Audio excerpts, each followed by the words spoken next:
streaming, start recording. Why did I close the other browser?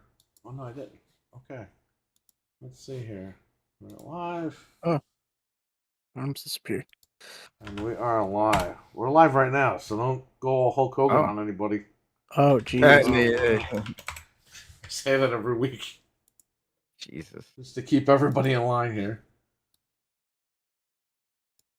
Hang on a second. Y'all can hear me fine, right? Yeah. Yep. Okay. Awesome. Where is...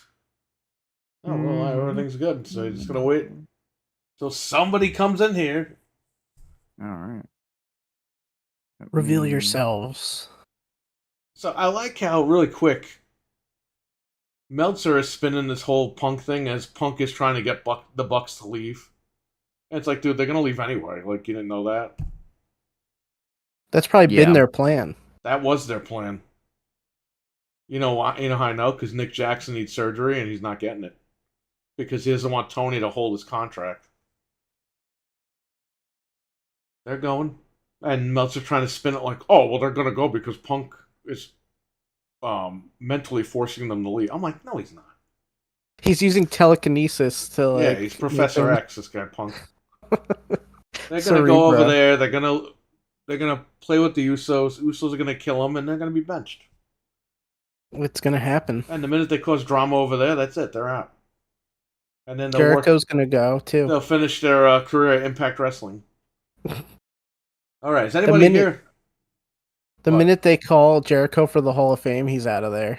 Oh, yeah. So it's going to happen eventually. He called Sting a whore. Because, like, Sting always goes to the highest bidder. And I'm like, bro, you just, like, told the entire world last year that you made the most money in AEW than WWE. So shut up. Yeah. He's a whore. He looks like one. Yeah. Okay. Here we go. The Alchemist is here. Yes, that's Nick. Let's get on with the show here.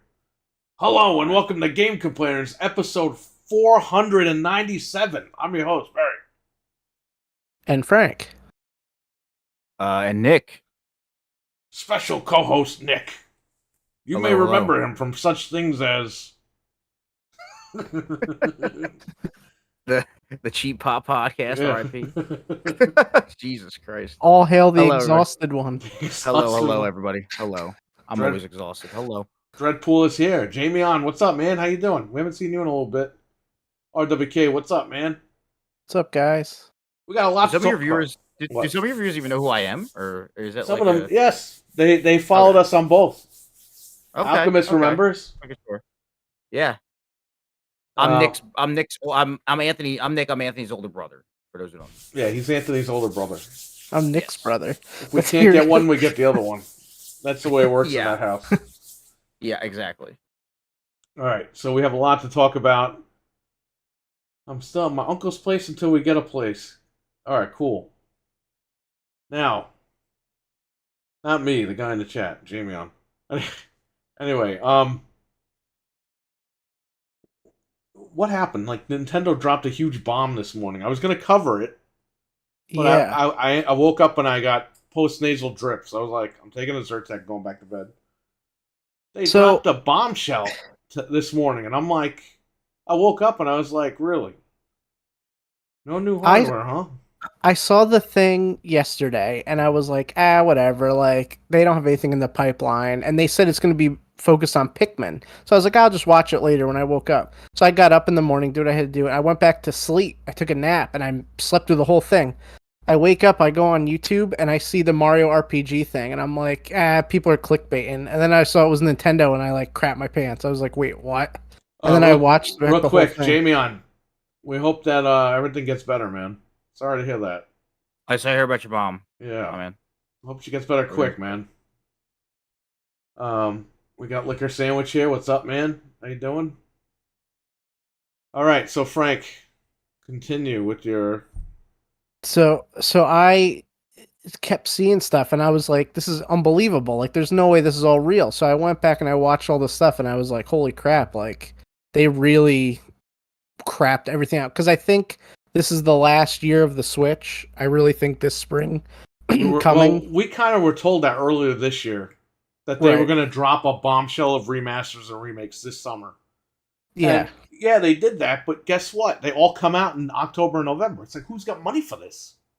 Well, that's why I'm glad we have our Switches. But a lot of these games are $60. Yeah, but I got to do this for the store. Like, that's crazy amount of money. There's games you have to carry. It's kind of like they're trying to make up for the actual sales of the unit. Exactly. If you got 4 games at $60 a piece, you're almost there. But they got 5 games. And I have the list here Switch. Too. Only 1-2 Switch is $29.99, but still. I mean, this was an unbelievable smattering of stuff that I never thought we'd even see. But we could run down the list real quick. Pretty and talk shocked about Metal it. Gear was coming to Switch. Why? It's a third-party game. A lot of these Sony guys don't get it. The game's a third party. And the other one was on GameCube. I was shocked Resident Evil was on Switch. It's crazy. You see here, Nick, there's a lot of PlayStation guys that claim they aren't, that can't believe it when their game gets put on other platforms. They're shocked. Meanwhile, we've been telling them this for 2 years, and nobody listens. That's what happens. So you were saying to help increase, so as to have the Switch sales falling off a cliff, yeah, is that how it really? Okay, no, I know when Switch first came out. I know when Switch first came out, it was last year they fell off a cliff, or the year before. Okay, then they released the OLED Switch, and then the sales shot all the way up. Yeah, now everyone's tired of their bullshit, and the Zelda Switch that's out, nobody's buying it. Yeah, because they're done. And Nintendo has publicly stated that their next console is going to kind of put them in a Wii U situation. And they don't know how to approach it yet. So they were going to stretch out this last year. And they said we were going to get all this stuff, and today they dropped the bomb. It's literally remasters, remakes. Yeah, I mean, because I hear that the people are enjoying the games on the Switch. It's just that everybody that, their target audience, everybody has one. So it's not there's not much left. Just eventually, once the Wii bubble bursted, everybody had a Wii. Yep. And then, it got to a point where it was just who are you marketing towards, I guess. And that's to try to buy new stuff. And the Wii U was rebranded Wii, kind of. It was it wasn't a big enough jump for people to be like, oh my God, But that's why the Switch blew up, because people were the Wii U wasn't jack. I mean, and then the Switch came out, and the Switch was a huge hit at first because it was different.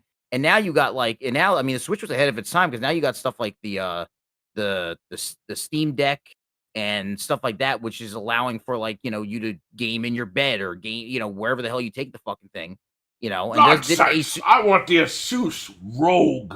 The Asus Rogue. Yeah, it's ROG, but everyone says Rogue because they don't know how to say ROG. ROG Ally for $700. Meanwhile, Asus is a horrible brand. I don't think people understand that. They think it's this big brand. It is a big brand, but a lot of the shit breaks quick. So I'm a lot of my PC, some of my gaming PC has a Asus motherboard, but it's been fine. I know Asus recently went through a big thing with their motherboards melting AMD processors, and they are not in good favor with the PC gaming community. You know what it is with Asus? They're a big name, and their failure rate's pretty high, but their success rate is pretty high. So people give them the benefit of the doubt. I always stayed away from them because of that. I bought an Asus router. Literally, it had a 6-month warranty. Literally, a week before the 6-month mark, it died. And now, to their credit, they did mail me a brand new one, but I sold that shit on eBay and bought the Nighthawk. I was like, I'm done. Yeah. There's been other Asus stuff that I bought that just I've heard they've made good stuff before, but I know that but it's completely off topic. But you can go down the list of games. I didn't mean to cut you off. No, it's all right. No, the Asus for that amount of money, if it was $299 or something, I'd be like, okay, we'll check it out. Well, because I know they also have the ROG phone as well. It's the gaming phone. Yeah. And it looks really cool and it has great specs and stuff like that. It's like specifically for like if you game a lot on your phone, it has like a cooler that you can buy or some shit. You can hook up to the back, but it's like fucking $1,500 or some shit. I'm like, I'm not like Yeah, they're Play crazy. Angry I don't Birds in 12K. yeah. I don't play games on my phone that much to fucking like and any game that's popular on your phone. 'Cause I Yeah. know why and we'll get into it later. I think I know why a lot of these like there's a few other gaming phones coming out, and I think I know why, but I can get into that a little bit later. But Oh, we know why. That's one of our main topics. yeah, but We'll bridge it together. yeah, but um I think I couldn't see myself spending $1,600 on a fucking phone. Like I just can't do that. I know people do that with Apple and stuff like that, and even with some Samsung phones now because they're getting more pricey. But I Yeah. can't, especially for one that's like designed for like gaming. I don't game enough on my phone to fucking do that. But a lot of the game, but like they're building that phone for a lot of the games that you can emulate on your fucking PC.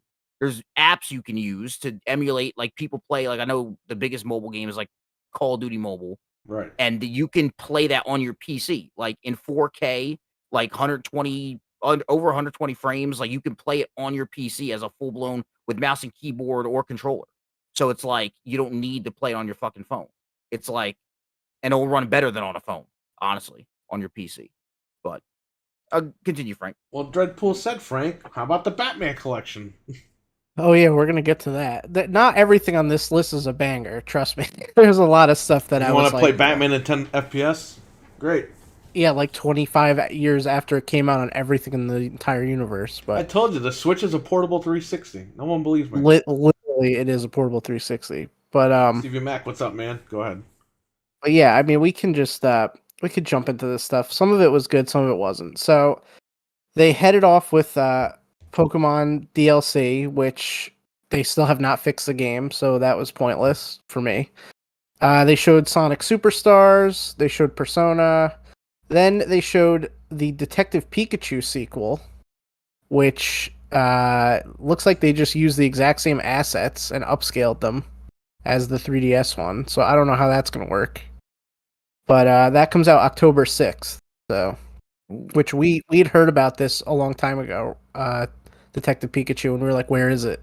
So, well, now the 3DS version just shot up in price because we thought they were just going to put that game on there. Now it's a sequel, so it's like, what are they doing? Right.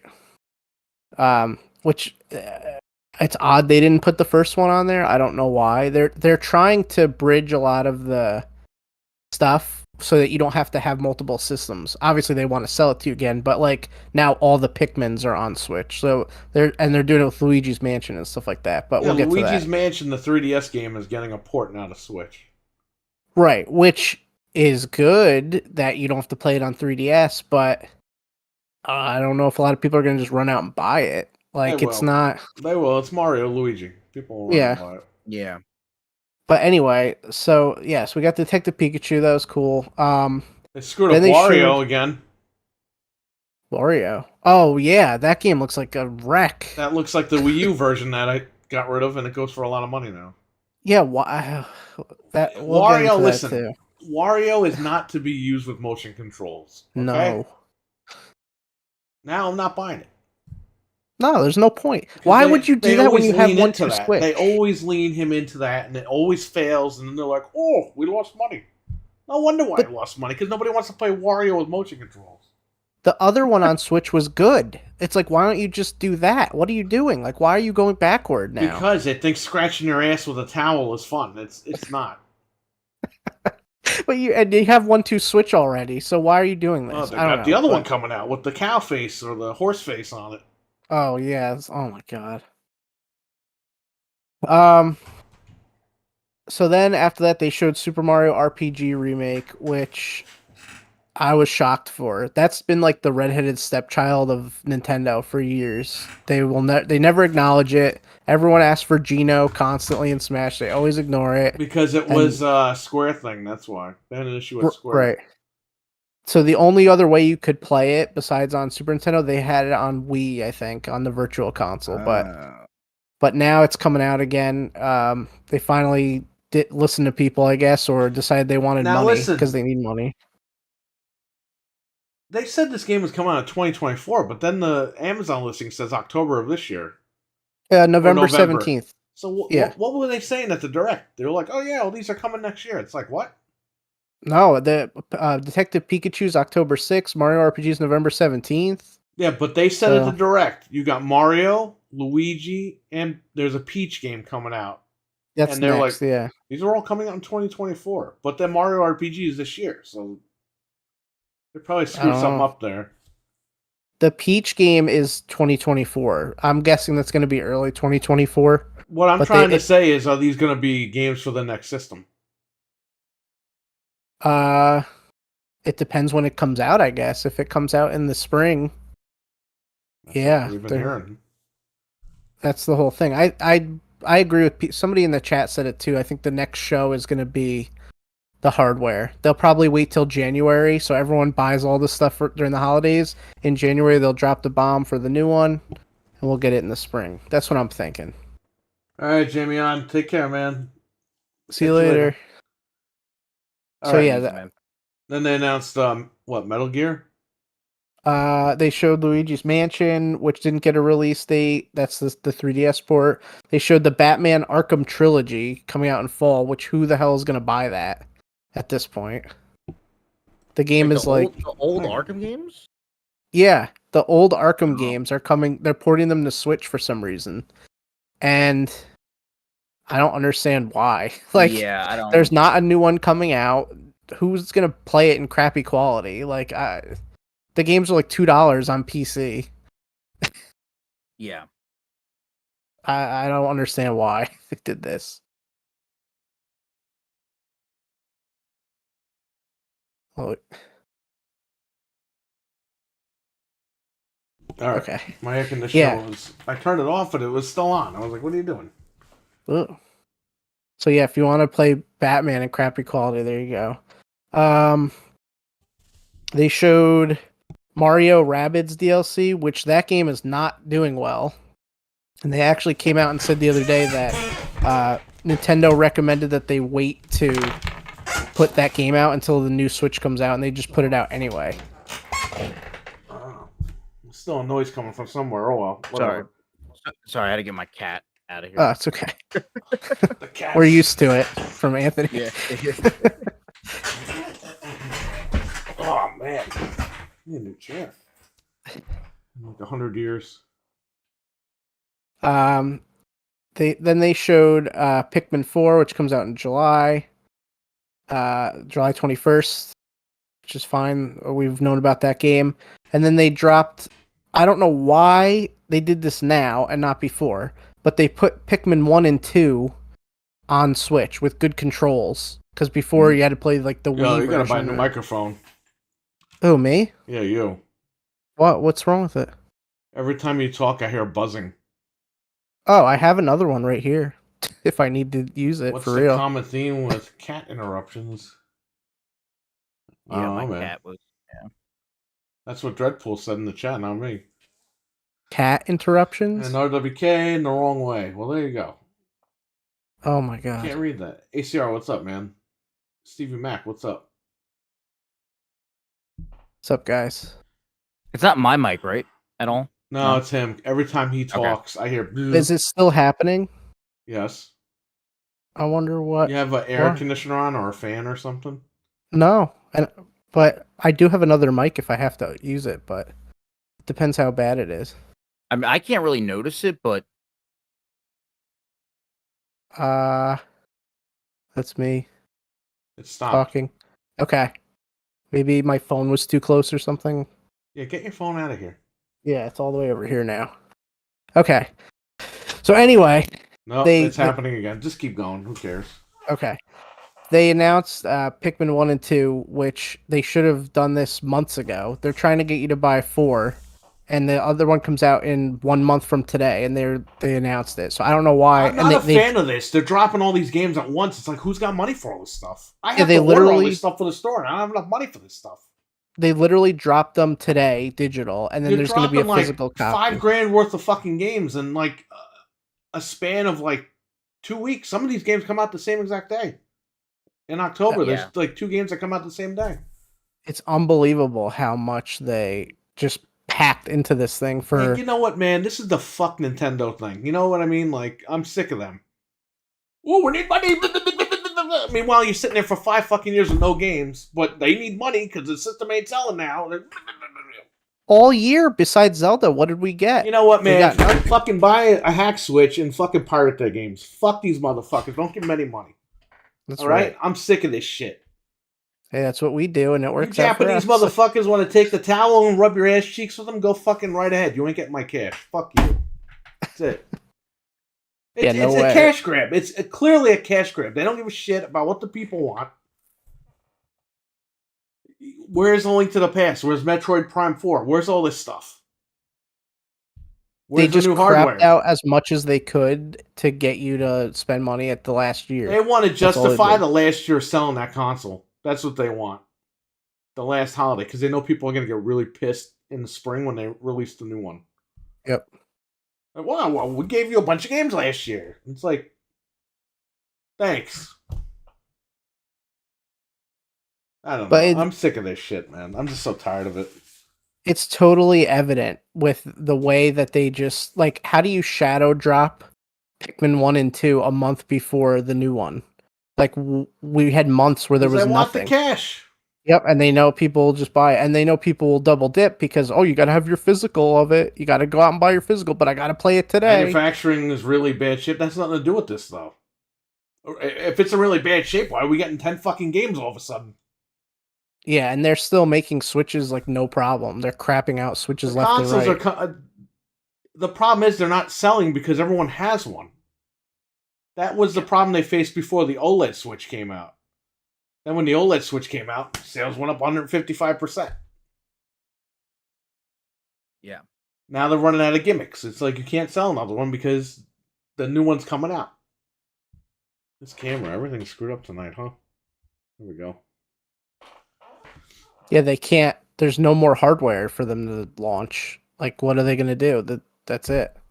I was talking about why not releasing a... No, it has nothing to do with that. They want to ride the Switch out as long as they can, and that's what they've been doing for 2 years. I think they thought it would last longer too, like the sales. I think they thought, we'll just coast right into the next one, and now that it's falling, they're giving you all this stuff right away. Spank me? What? What's this guy saying? Don't spank me? No, that's not, but that's not why. Everything seems to be moving along, except if you're Polymega. Hey, my analog is finally coming. One of them, at least. Polymega. Hey, Polymega, like, can you give me my system already? I paid for that thing like 5 years ago. Bunch of asses. Holding your money hostage.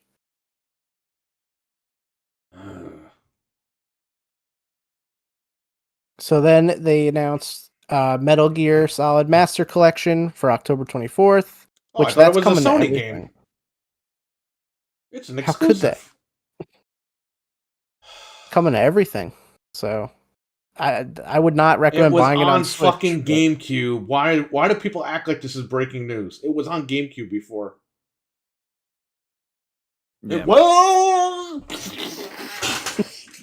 It's the same thing with Resident Evil. Well, it has to be played on a PlayStation controller. Okay, what about GameCube? It came out on PlayStation when it first debuted. It came out on PC, Saturn, and all the other shit. Windows. It's always been multi-platform. It's always been. I don't understand why these fanboy guys are fucking ridiculous. Nick, do you deal with this shit online? No, right? Because you're all PC. I mean, sometimes, yeah, but I mean, again, the console stuff is just, I don't know, man. Just fucking shut up and enjoy your games. Like, I don't know, man. It's a pissing match at this point. So these PlayStation guys, they're putting out a lie that Starfield's coming to PlayStation because they want people to buy PS5s, and then when it doesn't come out, you have a PS5. You can play other games. But now the Xbox guys took like an official statement saying Starfield is coming to PS5. And at the end of this thing, it goes, wait, did we mean Starfield? We meant No Man's Sky. Enjoy the game. All these PlayStation guys were retweeting it without reading the whole thing. And they all look stupid at the end. Okay. Dreadpool sent me that. I saw that, but he sent it to me and it was funny. I've never seen people so obsessed with like making a game exclusive that's not. Like nobody on Xbox was like, we need Spider-Man. Oh, we need petitions to get Spider-Man over here and You know all what this Xbox stuff. people did to play Spider-Man? They bought a fucking What a PlayStation. PlayStation. Mm-hmm. These PlayStation guys act like they can't buy nothing. I'm like, buy a Series S. Verizon had them for $150. Apparently that's how Todd Howard played the game, so you'll be fine. It's like if they buy it, it's like sacrilegious or some shit. Hey man, I had my Series. I still have my Series S, but it's being used for something else now. But my Series S was great. You could play anything on that fucking thing. The only thing that sucked was the storage space. But I mean, I ended up getting a one of the expandable cards for like Christmas one year. So I mean, it was just that was a big help. But on like a regular on the just the regular storage alone, 2 games you're full because games now are so fucking huge. It's Yeah, I like know. it's just yeah, that's the only thing that sucks. But it's a great little console. I mean, especially for somebody maybe like younger that you don't want to spend 500-600 bucks on a actual like full fledged system for like I know a guy is like little like 10-year-old like one of my friends, his 10-year-old plays with the Series S, and he fucking loves it. He's able to play fucking Fortnite or wherever the fuck he plays. Like it's a really good way to get into gaming if you're not already into it cheap, or if you just don't have the money to drop on a fucking thing. It's another alternative route. It's not the most powerful system in the world, but it gets the job done for a lot of people. A lot of people don't give a fuck. They just want to play their game. That's Right. really all I care about. So if you don't care about all that shit, then you can just get a Series S. And aren't they? Did I see right? They're coming out with a black one, or is that like a rumor? Yeah, it's a black console. I pre-ordered it on Amazon. It's $349, Look, but it comes with 1 TB, so it comes with more yeah, space. yeah. It looks clean. It looks clean. I I will was like, be oh, that's really cool. unboxing that for everybody when I get it. Yeah, that was my only issue with the Series S was that the white controller was so hard to keep fucking clean. Yeah. Like I was like, bro, I had to fucking scrub that. I scrubbed that thing down with like fucking every other day. It was like just dirt just picked up because especially bro. I'm talking speaking about me and just me myself included. Like gamers are fucking. We're dirty as fuck. We're eating chips. We're fucking. Just we're getting all shit on the fucking controllers. Like we gotta it's a great little system though. It really is. Yeah, it's awesome. And I would say a lot of these guys are like, I won't buy Xbox. Just buy the Series S then. Verizon was Yeah. literally getting rid of them for $150. I paid $150 for my other one. Yeah, I mean, just play a couple of games that you want to play on there, and that's it. Get rid of it. But Yeah, I know they're in the holiday. They're in the holidays. It was on sale a lot too. So the white one's being phased out by the black one. So Okay. I'm sure on Black Friday they're gonna knock that sucker down just to get rid of it. Yeah, just to clear out inventory. Yeah. And if they get Activision, might be the #1 hottest seller on clearance this holiday. Is that the transition into the next topic, or are you done with your Nintendo games? There's still a couple more, but we could do it over. No, go to finish that out and let's finish it up. They announced Vampire Survivors, which is an Xbox. Isn't that Xbox exclusive right now? Xbox and PC. It's on Game Pass right now. Yeah, so they put that on Switch. They added more Mario Kart DLC, whatever. WarioWare we talked about. Yeah, they added Petey Piranha, Wiggler, and Kamek to the roster and more maps. They're the only people that can put out levels for some reason. Call of Duty can't do it, and Halo can't do it, but Mario Kart can put out Halo later. Yeah. And then the weirdest thing was at the end, they showed Super Mario Bros. Wonder, which is a new 2D Mario game. You know what that looked like? They made that Mario Maker, and they just decided to sell it real quick. That's what it looks like. It even had like aliasing, like they just didn't care. They were just like, whatever. Like, yeah, you know what, man? That's like a slap in the face. That really is. It's like, yeah, the Switch is on life support. This was the life support direct. Yep. We only got like 1 or 2 like actual good things. Everything else is just a mess. And then for some reason at the end, Mario turned into an elephant, which I've never seen that before. Because that's okay. Nintendo. We have to turn Link into a dog and Mario into an elephant. Like, that's just the way that it goes. Why an elephant? Like the cat, I kind of understand. The Tanuki, like that all makes sense. But why? Because they have, isn't it the year of the elephant or something? Or what's up? It could be. You might be right. They had their fascination. Last time it was cats. Yeah, it was cats for like the whole Wii U. You're dropping frames here. Oh, it fixed itself. Okay. Oh, you know why that happened? I had this thing installed, this Logic or Razer Cortex thing, and it popped up, and I deleted it. So Razer. Yeah. All right. So anyway, that was pretty much the direct. Like you said, it was the life support direct. The Mario RPG was cool. Pikmin looks good. I mean, there's a couple little things, but most of it was just fanfare to get money. It was a cash grab.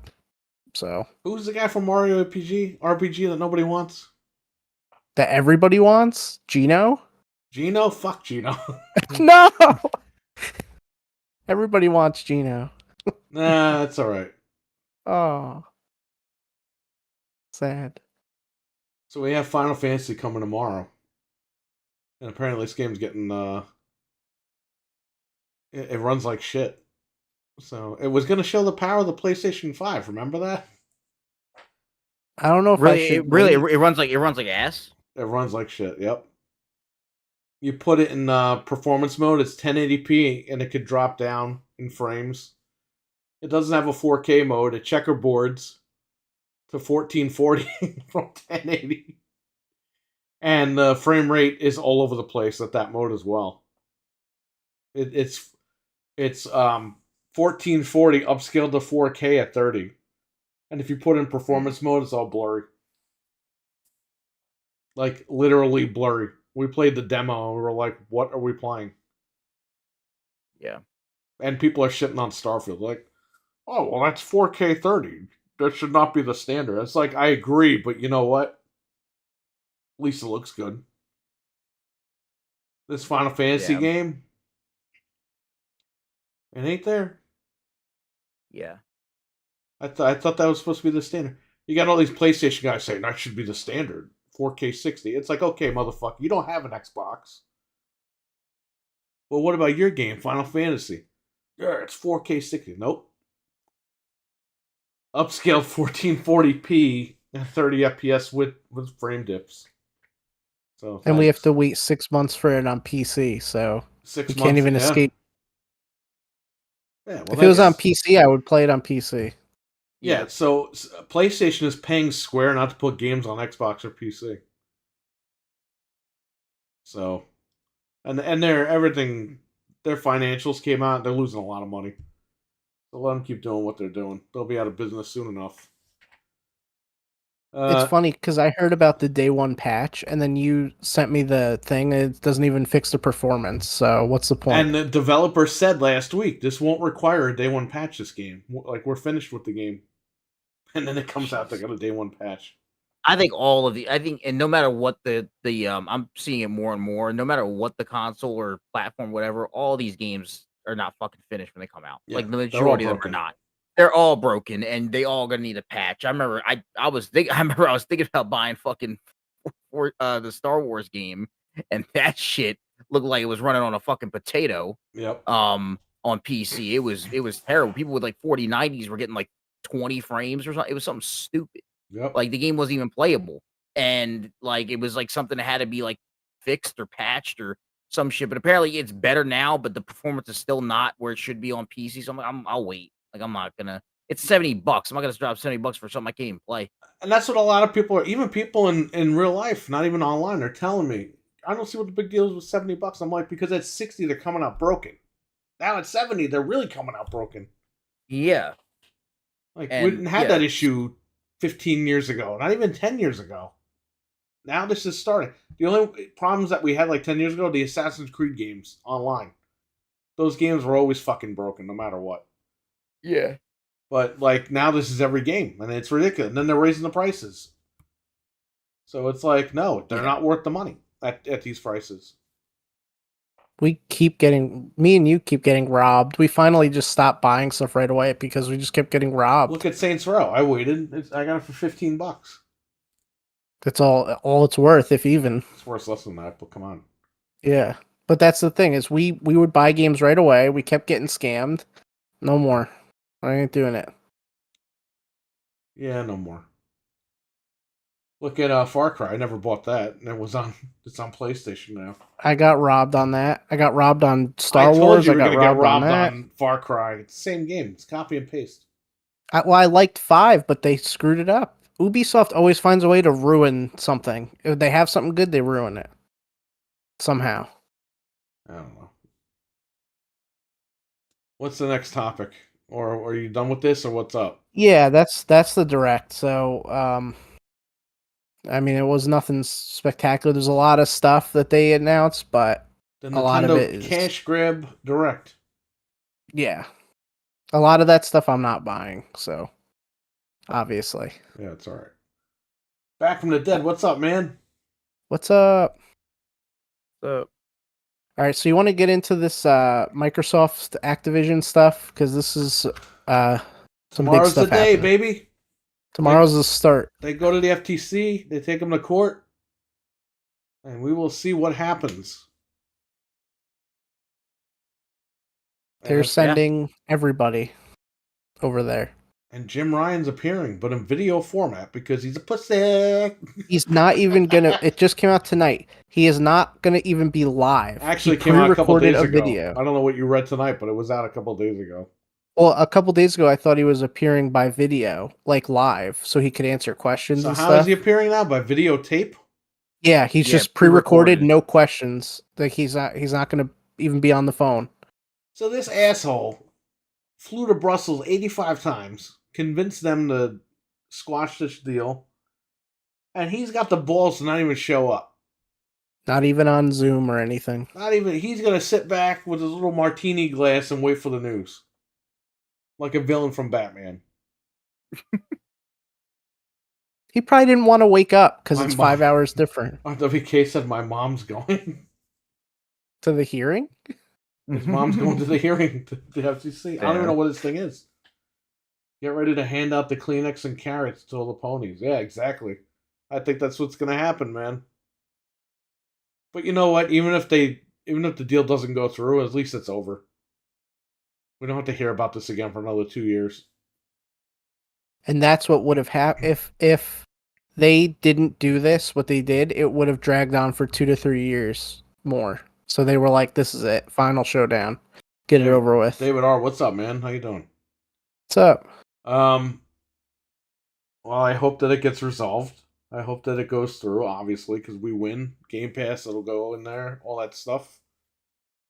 They had to raise Game Pass $1 today. And I think that's to comply with the FTC over here. Because the FTC is like, and the CMA and all these other idiots, they're like, oh, well, as soon as you get Activision, you're going to raise all the prices. So Microsoft's like trying to raise the prices now. They'll be like, see, we raised the prices. We won't raise them for another 5 years. Like, they're doing this stuff to comply, and it's kind of annoying, but yeah, whatever. We have to pay for that. We'll figure it out. Yeah. Mine expires next year, so I don't have to worry about it. But hopefully they get them. Hopefully all this crap ends. And, the countdown for the end of PlayStation's ongoing. So good luck. Yeah.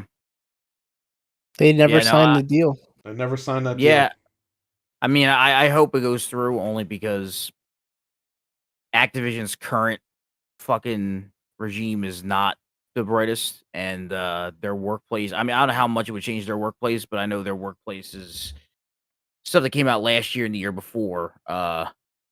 It's not good. Like in terms of there was people harassment, racism, overworking, just terrible shit going on in Activision. So let's, really quick, you're in the streaming community, so you hear a lot about this because you play Call of Duty and all that stuff.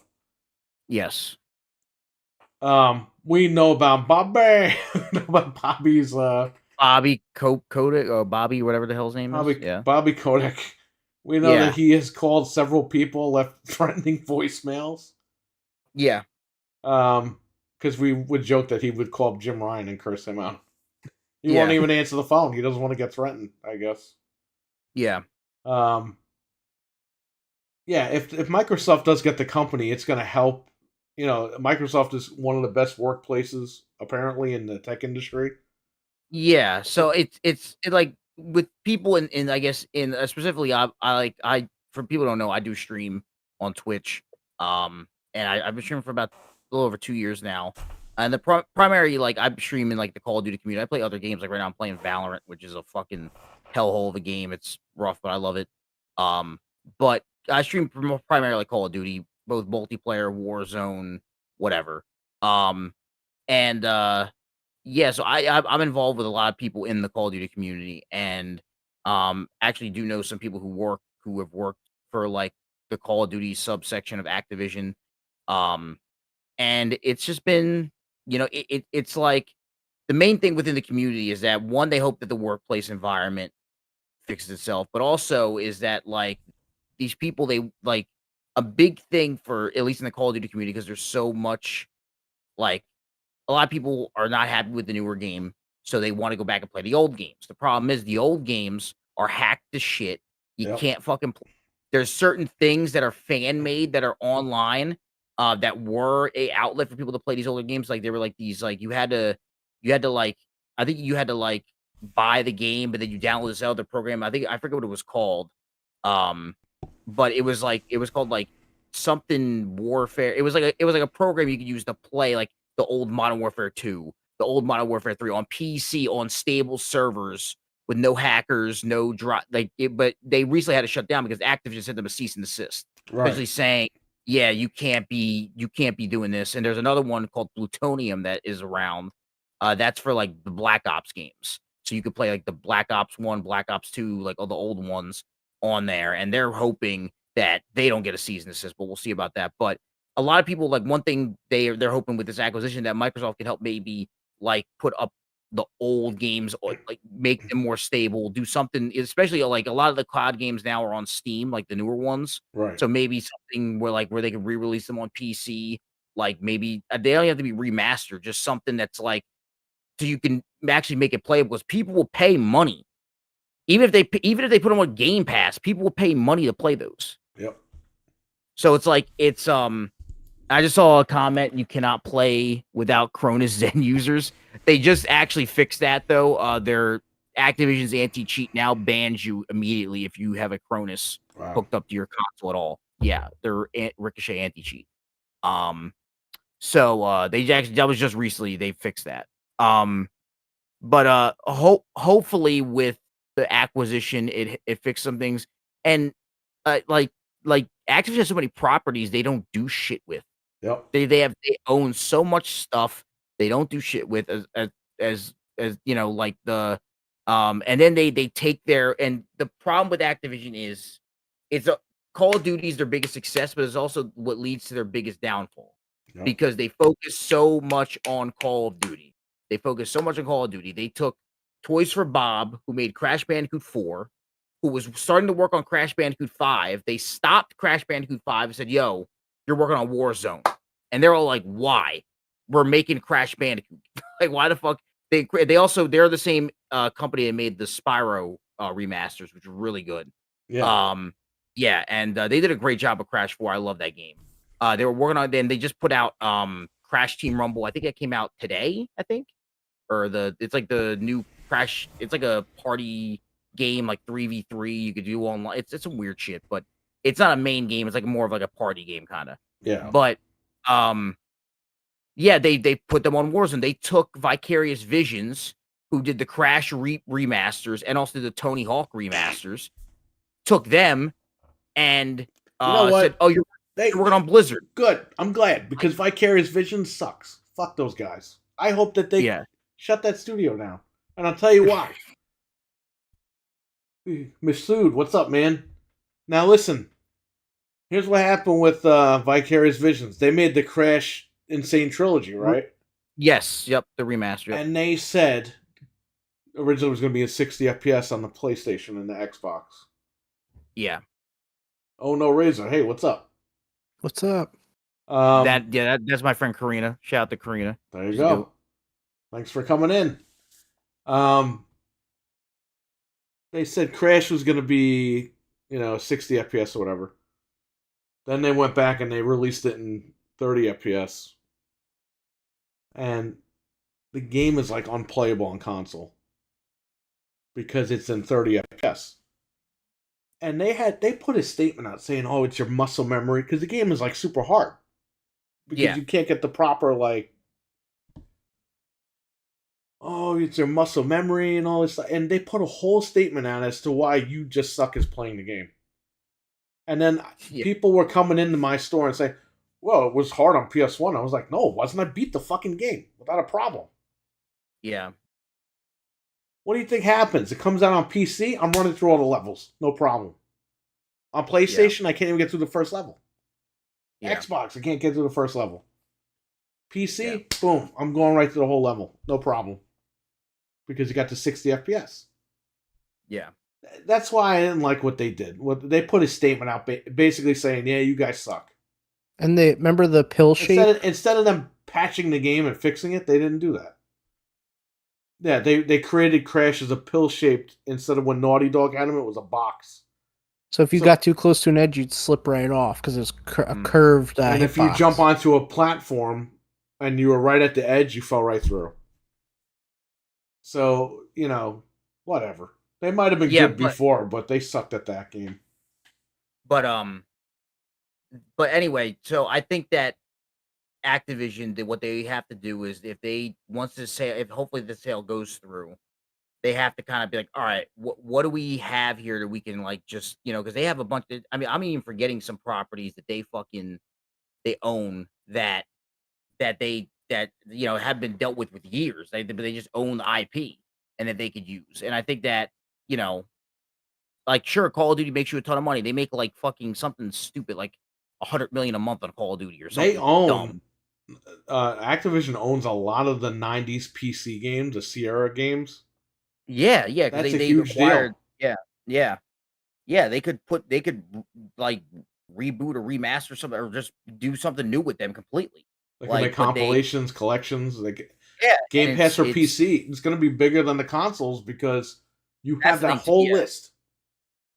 Yeah, that's the thing. Especially if you want, like, since Microsoft is going to be owning Activision and they want obviously they're doing a lot of this to build up their Game Pass library. That's like one of the main things they're doing. You want to do that. I mean, Activision has a ton of IP that they're not using that you could just fucking is do something new with and kind of build up clout and for the service. And it's already one of the best deals out there, Game Pass. So it's like, just fucking do it. Well, we talked about hopefully it goes through. We talked about this earlier. The real reason why they're buying it, not just for the library. That's a caveat to them. Yeah. You mentioned it earlier. Call of Duty Mobile. They want to be in the mobile market, and this is the way to get in. Because Candy Crush is huge. Yeah. I think they calculated within a month it made more money than this deal is going to be going through. Candy Crush makes an insane amount of money. Like, people don't realize how much and this thing, Candy Crush is down from when it was at its peak, and it's still making an insane amount of money. Like, it's one of the most profitable mobile games of all time. This deal is $69 billion. Candy Crush is going to make that money back in a month. Yeah. And then Call of Duty Mobile with all the skin. Call of Duty Mobile has better skins than the fucking Call of Duty game. Yeah. Like, you should see the shit they put in Call of Duty Mobile. It's insane. And they have a lot of the old maps that like people really play. There's a Call of Duty Mobile like pro league. Like, people get paid to play Call of Duty Mobile. It's insane. Wow. And it's like, yeah, it's a big thing. And them getting that, like you said, they it's just, and I think that the only thing that's interesting about that is that Activision, of course, owns that, but that's developed by a non-Activision company. I forget the name. It's like fuck. It's not like Infinity Ward or one of them that makes it. It's called like Tennyson or Tenna something. It's like a Chinese company that makes it. I've never heard of them before. Tencent, that's what it is. Yeah. And they so it's weird that that's like one of the few times they've let somebody from the outside kind of touch Call of Duty, and it's been like a huge fucking success since it came out. Well, Tencent It's Tencent and Microsoft, and it was Embracer, but Okay. Embracer got in trouble lately. But Okay. Tencent wants to buy out all the companies, and it's either Tencent or Microsoft. And it's like, Okay. who do you trust? You trust Microsoft more Yeah. than Tencent. So Yeah. that's Yeah, why but Sony's like, yeah, let Tencent buy it. It's like, yeah. really? That's what you want? You want Tencent to buy them? That could be a reality if this deal fails. If the They deal very falls well through, they could. sound right to Tencent. Yeah, especially if they have a working relationship with them and Tencent's got the money. I know Like, yeah. Tencent is a huge. I never heard of them before Call of Duty Mobile, but then I googled them, and they're like a huge, like they're huge. They're They have a buying ton of out money. companies like they're basically in a competition with Microsoft to buy out the companies. And Yeah, Embracer was until Embracer lost, what was it, $2 billion last month? Yeah, the Embracer deal fell through. did a huge deal and it went south, and they were like, so "Oh, we might so have if to you're stop." going, yeah, if you're going toe to toe with Microsoft on a money stamp, that means you got money. Like Yep. if you're going toe to toe with Microsoft, so yeah, but we'll see. We'll see what happens. Hopefully, it works in Microsoft's favor. I would love to see what they do with it, and yeah, I mean, We'll find out in a we'll few hours. Not to mention, yeah, too, World of Warcraft still has over 1 million monthly users that pay $15 a yeah, month. So, I yeah. mean, just that alone is like, But if they add imagine that to if Game that rolls Pass, into just $15 a month for Game Pass just to oh, access it. I'll go back to World of Warcraft. You don't even have to pay for it anymore. You just got to pay to access it. Forget it. That'd be their best move. And then Diablo Yeah. will go in Game Pass. We don't have to buy that anymore. Plus, they'll have the Diablo mobile games, which people spend a lot of money on. Even though it was a meme, people still spend lots of money on Well, that. you all have phones. Ain't Oh, happening. man. What's not happening? The deal or Tencent? I guess Dreadpool has news. The deal's not happening. I didn't Exclusive. say that. You heard it here, folks. He said it first. Apparently, proceedings are going to start at 4:30 p.m. Eastern tomorrow. So get ready, Frank. Oh, jeez. Is there a way to watch it? Or is They won't lose 15 for Game Pass? Well, instead of paying monthly for World of Warcraft, you pay the 15 for Game Pass, right? A month? They could just switch all those people over and say, hey, all you people that are paying, you also now get Game Pass. Just the same $15, whatever they want to do. Well, no, I would say stop charging 15 a month and say if you want to play this game, you got to get Game Pass. Yeah, could do that. And there's all your those 15. people will sub, right? They'll all sub. Because that's what these guys are bitching about, the numbers, right? They want like 3 billion people playing or something. Yeah, they'd immediately have 1 million more people built in to their service. Maybe not. We're just throwing this against the wall, see if it sticks. Yeah. We don't work there, because if we did, half the stuff would be fixed already. But that's armchair quarterbacking or whatever they call it. Yeah. I'm sure tomorrow people will be tweeting like what's happening because I don't know if it's closed or if we could watch it or what. But it's not going to be live, but it starts at 4:30 Eastern, so we'll be hearing throughout the day. And if something breaks, we'll jump back on here. Yeah, if they like close the deal or something, obviously we'll be back. But yeah, because it goes for a couple of days, like you said. But I think this is going to be a 1-day thing. I don't think it's going to take that long. Yeah, they have 7 days total, so they just have to argue their point. Yeah, and the FTC could be like, will you make concessions? Yes. Okay, you're good. And the FTC's biggest defense was PlayStation, who is now not showing up. So that's like if you're supposed to testify in court and you don't show up. You're just handing it over, like I can't believe that the FTC guy didn't even have the nuts to fly down, or even just be live so they could ask questions. Bullshit. They don't care. These guys don't care. I don't know. Listen, this is the end of Sony. Okay, I know that little gamer email thing got out there. There was a fake email saying that Matt Booty was saying we're barring it to close down PlayStation. It was just the fanboys being dumb. It wasn't real. But let's be honest here. You tried to disrupt a $69 billion deal. No matter what happens, they're coming for you. Yeah. Nick, if you crash in your neighbor's car and he saw you do it, Yeah. and you don't go to him or nothing, he's coming for you. Yeah, exactly. He's not just gonna not notice. When he sues you, you better show up and not just have a video testimony of what happened. Yeah, yeah. Did you want me to get in the other Activision stuff, or I don't know if Okay, you so wanted to do you're that? in the streaming community. This is stuff we really don't know about, but you know about it. You wanted to bring Yeah. this up. Something happened Yes. with some Call of Duty skin. Yes. So, Activision, And by the way, really tweet quick, this might contain some political stuff. yes, We're yeah, all but out of I'm this. not He's just I'm not reporting the making it news. political. Yes, I'm not making it political at all. No, I'm just So, saying the situation yeah. kind of is, but So, yeah. this is So, just news Call from the streamer Call side of of Du things. Call of Duty about a month and a half ago announced they were putting out skins, 2 new skins based on 2 streamers that they had actually collaborated with. One of them was Tim the Tap Man, who's a pretty big streamer on YouTube. Tim the He's Tit been Man.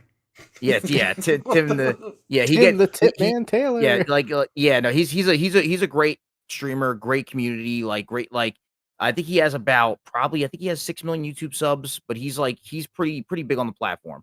But they had a thing with him, and then another big time streamer who wasn't as big in Call of Duty anymore, but he was getting back into it. He used to be really big when Warzone first dropped, and his name's Nick Merckx. Nick Merckx is part of FaZe. That's like a big like gaming organization, if people have heard of them or not. Um, and so they were both getting their own skins, and it was cool because the first time that Call of Duty was doing streamer-based operators in the game, and it was supposed to open the door for them to do more in the future. So this thing comes out, the skins come out, everybody's playing the game, they're loving it, they're buying the skins. Both of them are number 1, number 2 in the store. They're fucking going crazy, right? Right. Everything's great. So then last week, Nick Merckx was on Twitter and he replied to a tweet that it was like a video of like a protesters fighting outside of a school, and what the protest was for was that they're trying to they're trying to they're trying to teach kids about like sexuality and sex ed and stuff like that at a younger age in schools. It's like a big thing currently, but primarily with like LGBTQ like stuff, right? Essentially. Right. And Nick Merck said, keep that shit away from the kids in response to that. Essentially, Right. I'm like paraphrasing, but it was like that. So it sounded like he was almost saying like, "Oh, keep gay people away," or it sounded like it sounded a little weird. Right. So like a day goes by, he doesn't delete the tweet at all, but people were talking about it like it was kind of fucked up. He said it that way, this and that. And the next morning, Activision put out a tweet on the Call of Duty Twitter that they were removing Nick Merck's skin from the store. And immediately, because they want to celebrate Pride during Pride Month, and they don't want they thought that his tweet was him skewing away from that, right? Right. Or taking shots at the community. So he goes boom. He gets his shit taken out. He goes on stream that day. He's like, look, he had like 100,000 people watching him. And he's like, Right. yo, look, I didn't mean it that way. I didn't mean like anything towards the LGBTQ community. Like I have like a lot of his viewers were like saying like, oh, I'm gay or I'm lesbian or I'm this, I'm that. Yeah, You know, chat room. he's Nick was paraphrasing because this happened Yes. a month ago. You said, right? About a week and a half ago. Oh, okay. He didn't say it that harsh, but leave the children alone. Yeah, okay. I apologize, but like I'm paraphrasing off the top of my head. So he didn't say it that harsh. But for what the video was, that response was kind of like, some people took it the wrong way. And so he says, look, I didn't mean it like that. I just want to be the one to teach my kids about that. I don't want that forced upon them in school at that young age. That's what he said. And that's a respectable thing. And I'm sure if he had said it like that in his tweet, this probably would have never happened. But because people take social media stuff so literally, it got, it became a big shitstorm, whatever. He said he stood by the tweet. He said he probably could have worded it a bit differently, but he stood by the tweet. Right.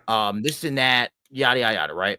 So then the next day or 2 days later, Tim the Tap Man, the other streamer that got his skin, says, hey, look, I got my skin with Nick. I'm friends with Nick. We in this together.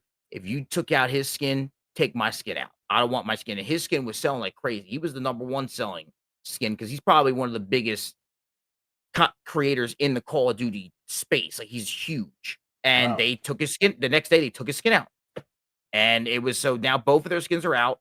They'll probably never do streamer skins again. That's definitely never happening. But now a lot of people are against or going against Activision for this, like saying like, you know, you're go woke, go broke.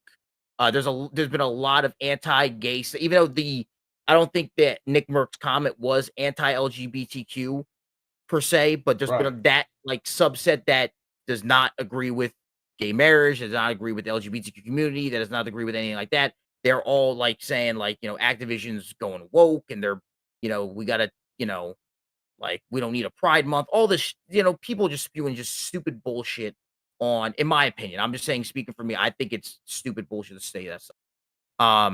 You know what? I'm gonna say something here. You know why all this shit celebrated? Just like the holidays, it's to make money. Yeah. None of these companies care who you are, what you do. Well, If they say, that's "Hey, Dunkin' Donuts is doing that. Let's do it. Let's make a couple bucks." That's all it is. It's all about money. yeah, yeah. And people Now, take this shit seriously. It's like these companies don't care.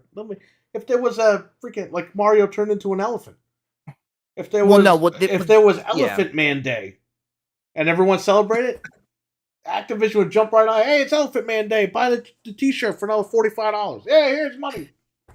Yeah. So All this Elephant shit Man is, Day. so you know, so people are going against Activision in that way, and a lot of people outside the gaming space who probably don't know anything about anything at all, but they want to pounce on anything that's like woke. They are, you know, quote unquote woke. They're making YouTube videos about it. I mean, like terrible YouTube channels, but like I won't go into that. Yeah, But I they're mean, making videos. They're I making videos about it, I think those and people are confused even more because it's all about the money. yeah. And yeah, and I think also at the Activision, them taking the skin away, I get what they're going for, but them trying to play like they're the forward-thinking progressive company by pulling this and trying to like it's almost like they're trying to make you forget about like look up the shit that was going on in the fucking if you just type in Activision breast milk in Google, you will find a bunch of shit. Oh Yeah, no, yeah. We talked yeah, about that last year. yeah, like there Bill there is Cosby shit room. going on at Activision. Yes, there is shit going on in Activision that is fucking vile. And this just seems like they're trying to get brownie points with, you know, certain people. And it's just like, again, you know, I think pulling his skin was probably a bit too far. I think it was kind of blown out of proportion a Whatever bit. I happened? get, Okay, there's two things here. Number one, if you know you got a big following like that, don't tweet nothing. Even if you believe yeah, in whatever you believe in, don't put any tweets out there. Because like our guy in the chat room said, tweets can get misconstrued. You even said that. yes, Just leave it alone. Okay. That's what we said Yeah. for Number years. two. What was number two? Number two is why don't these companies contact these people like beforehand and be like, hey, what are you doing over here? yeah, no, it Pull should have that been shit something. down and we'll leave everything alone. Yeah, him tweeting that, I mean, it did what it did. If you nowadays you put something like that on Twitter or Instagram or wherever, it's gonna blow up.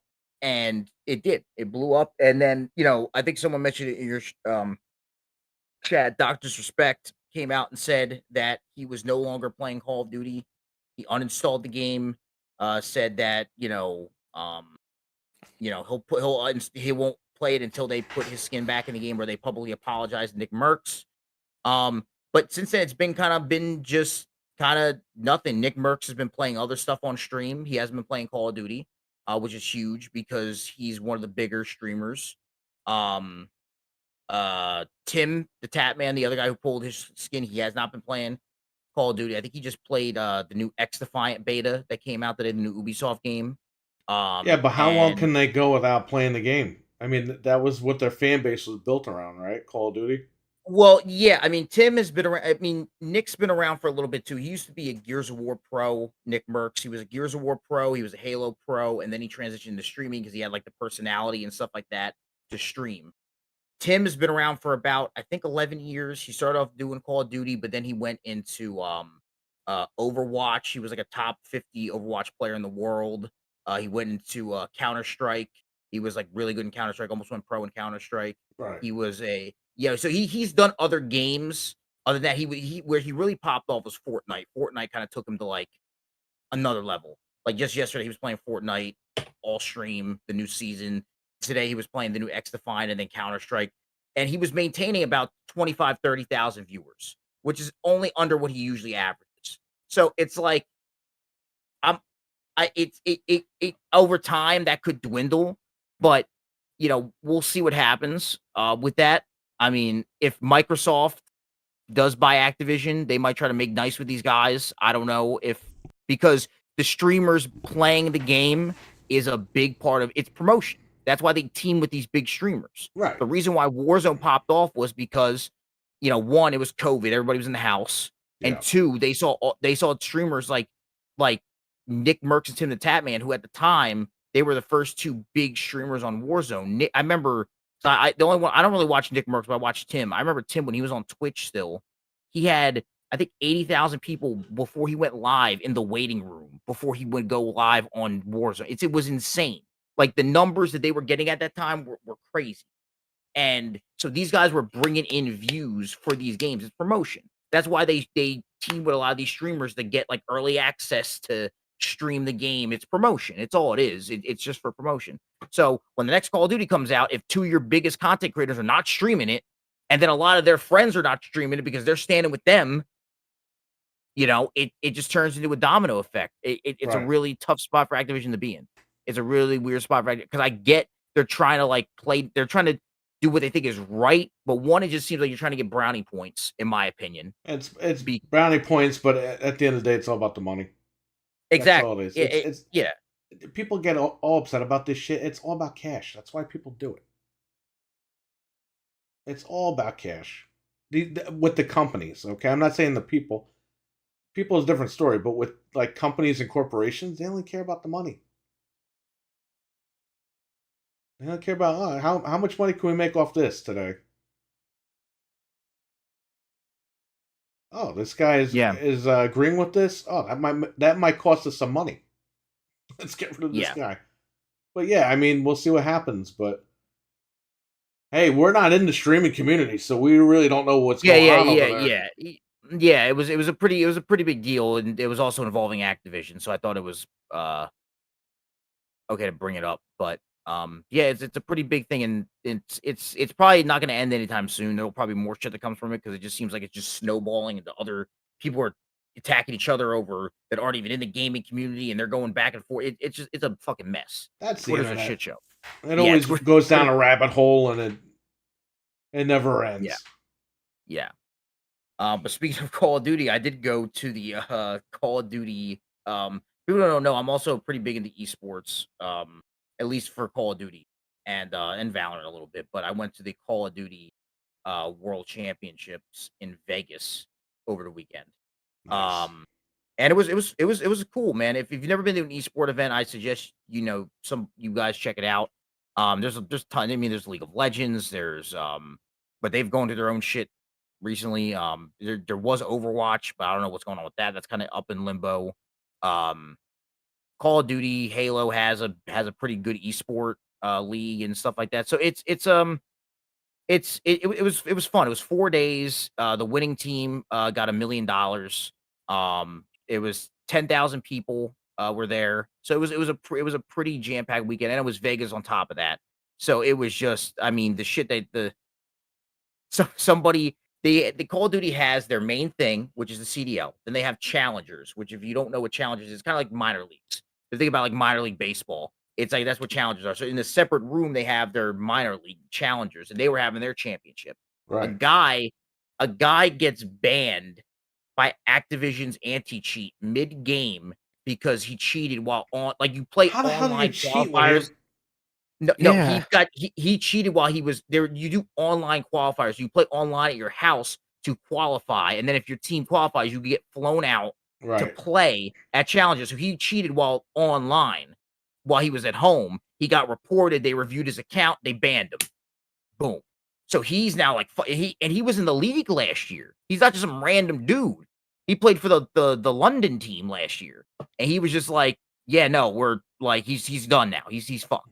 But how do So you cheat like at all? Like mods or how? Like you could have mostly in like competitive, like for the competitive scene, it's like walls. So it's like you can see through the wall.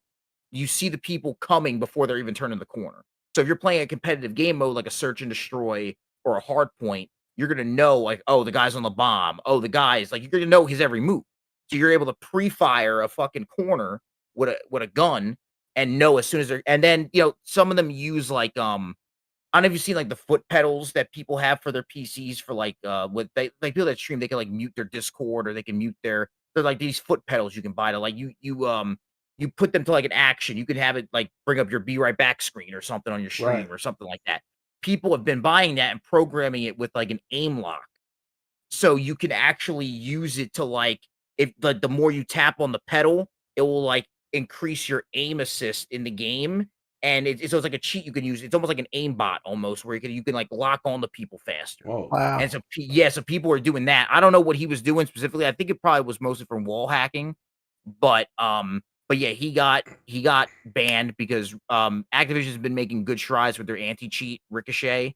So it's they've been actually improving it a lot, but yeah, so he got banned. So that was a big thing from there. But the overall weekend was really good.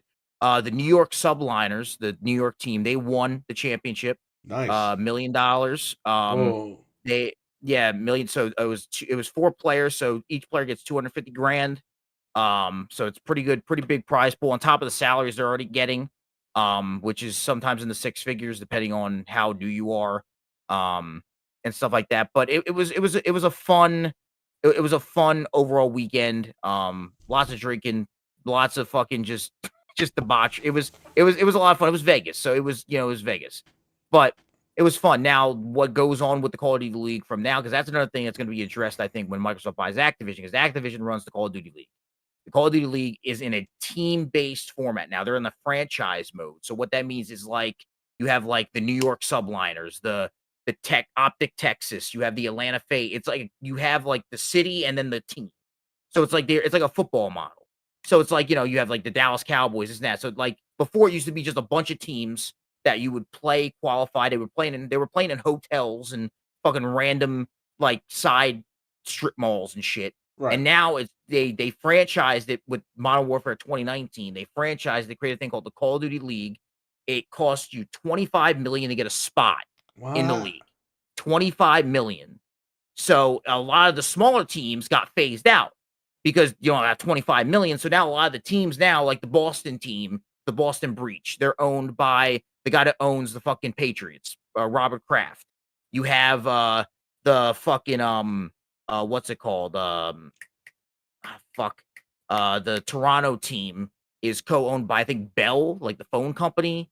You have like a bunch of these bigger corporations getting involved and getting the team. So, but now they're saying the league hasn't been profitable enough. That's Activision came out and said the league has not been profitable enough, and a lot of the owners have said that Activision is going to be after the season is over is going to be refunding them their $25 billion because the league wasn't profitable enough.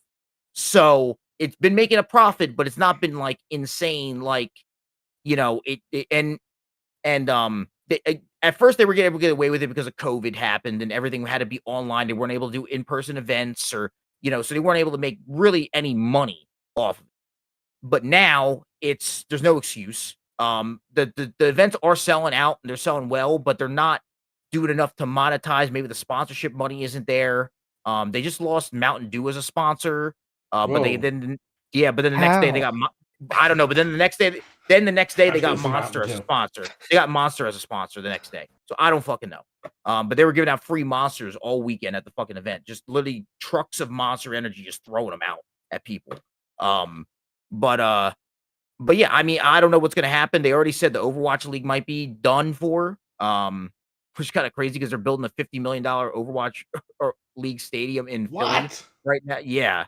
For the Philadelphia Fusion, the Overwatch team. The second game sucks. Yeah, the second one's not doing well at all. Yeah, and the league is not doing well because the game's not doing well. That it's going to affect the league, the pro. Like, a lot of people don't think about like the pro players and Make stuff like that the that. Call of Duty arena. But it will have to. A lot of teams could be relocating into Call of Duty. It's going to be interesting to see what happens. And the Microsoft acquisition could be a lot of it because the one thing Microsoft has also been getting a lot of praise for is the way they run the Halo League. The Halo League is run very well. Like with the Halo League, they release at the beginning of every year, they release a roadmap of where they're going to be every event, every city, every date, when tickets go on sale. So you can plan accordingly. Say if you want to go out of town for an event, this and that. Call of Duty, this was the first year they announced stuff ahead of time, and the championship wasn't announced until April. I couldn't plan my trip to champs until April, and it was in June. Whoa. And with Halo, they know, at the beginning of the year, the championship is in October and fucking somewhere in, I don't know, fucking Idaho or some shit. You know where it's going to be, essentially. So say if you want to make a trip to that, you could plan 6 months ahead of time. Or if you wanted to do it, like with Call of Duty, they don't do that at all. They were still trying to find a spot up until the end of March.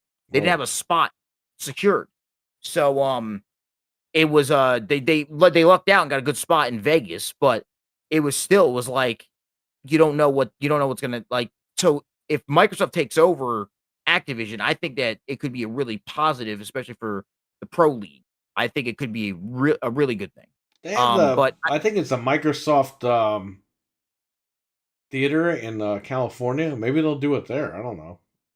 Yeah, no, I mean they have a lot of because there's actually an esports arena in Vegas they were going to try to do it for, but apparently it's the HyperX arena. It's like a big pyramid, or it looked kind of crazy, but it was not big enough to hold. It was only like 3,000 people, where they got like I think there was 10,000 people every day, except for Thursday. I think Thursday was like 8,000, but there was like 10,000 people every day at the event this weekend. But it was a fun weekend, man.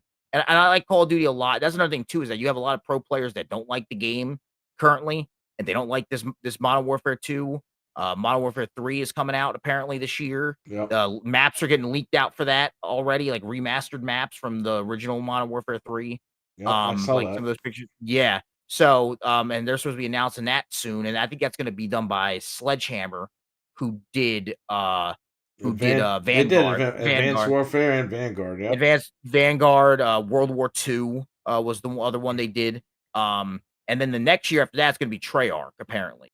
But now this goes against the original plan, was because if you remember the original plan, there was going to be a Call of Duty this year. It was going to be Modern Warfare 2, and Microsoft was going to take a year off and then come back next year, but and they wanted to make all it the more plans with this whole deal.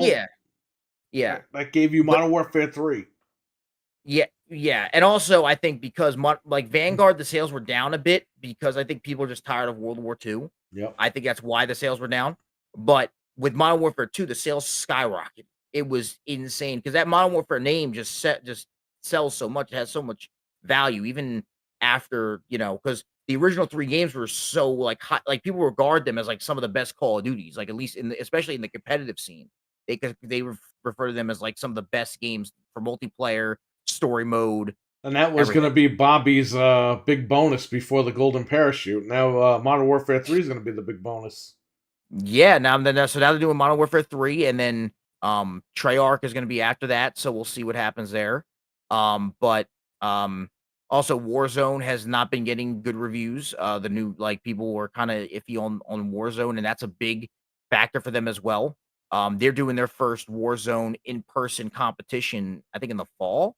It's called the World Series of Warzone, and they're going to be doing that in the fall for some of the best Warzone players in the world. They're going to be competing at that. So we'll see how that goes, because they want to start doing LAN events in person for Warzone as well, but we'll see. And sorry to go off on a tangent, but I really do. I like competitive games and competitive game modes and stuff like that. So the Call of Duty scene, I'm newer to it, but it's been a lot of fun getting to know the personalities and getting to know the a lot of it now, dude, is because before it's all the I guess when they went professional, they were trying to be some of the players were trying to be respectful and stuff like that. Now the kids are just cutting wrestling promos on the stage, and it's fucking hilarious. It's just they're just saying, man, this kid's shit, this and that, and meanwhile the kid's mom's like in the front row. Oh man, it's going. I mean, it's going crazy. But then all those same guys are at the bar after the fucking game, just fucking like hanging out and just shooting the shit. So it's just like an entertainment value to it. But it's for fun. It creates. It's like when UFC started getting a bit more like when UFC back in the day was like, I just want to go out there and like prove my skill and this and that. Nowadays, and then you had Brock Lesnar flipping off the crowd and fucking Conor McGregor telling everybody to kiss his ass, like, and it just blew the fuck up. So it's like you added that edge to it, and I think that's what's happening with Call of Duty 2. They never go overboard, never do like the whole fucking racist or anything like you hear on Call of Duty when you're playing like a fucking normal game. But it's just it's a lot of fun, man. If you have the chance to ever check out an esport event live, I mean they're so big now. I mean even like stuff like I know there was a thing in Texas my buddy went to. It was called, I think it's called like Dot Hack or something. It's for like fighting games and stuff like that. And they had Halo there too, but they had like Smash tournaments there, Tekken. Well, don't tell Nintendo; they'll go shut it down. Yeah, but or DreamHack. It's called DreamHack, not Dot Hack. DreamHack. But it's a big convention that does. They had Halo, like all different fighting games. Like like esports and competitive gaming is getting bigger, and bigger. So I hope that the league stays around. I hope that them refunding the money is not a sign of bad things to come. It doesn't sound good, but we'll see. And hopefully Microsoft gets them. They'll like kind of fix some things up a little bit and pump some more money into it. But yeah, that's all I had to say about that. Sorry for going off on a tangent there. No, it's all right. So that was our a little I don't even know how you would say it. Deep dive into the streaming world. Some crazy stories there. It's funny because Perry and I are like non-competitive, so to hear you, it's good that you were able to talk about it. Like we just play games for like fun or whatever, but oh yeah, I play games for fun too, and I find I just like having something to grind for, especially as I stream and I want to I have something to stream for like longer hours, like a ranked game mode or a ranked that's why I'm playing Valorant right now, which people are not familiar with Valorant. It's made by Riot, who is it's made by Riot, who makes League of Legends.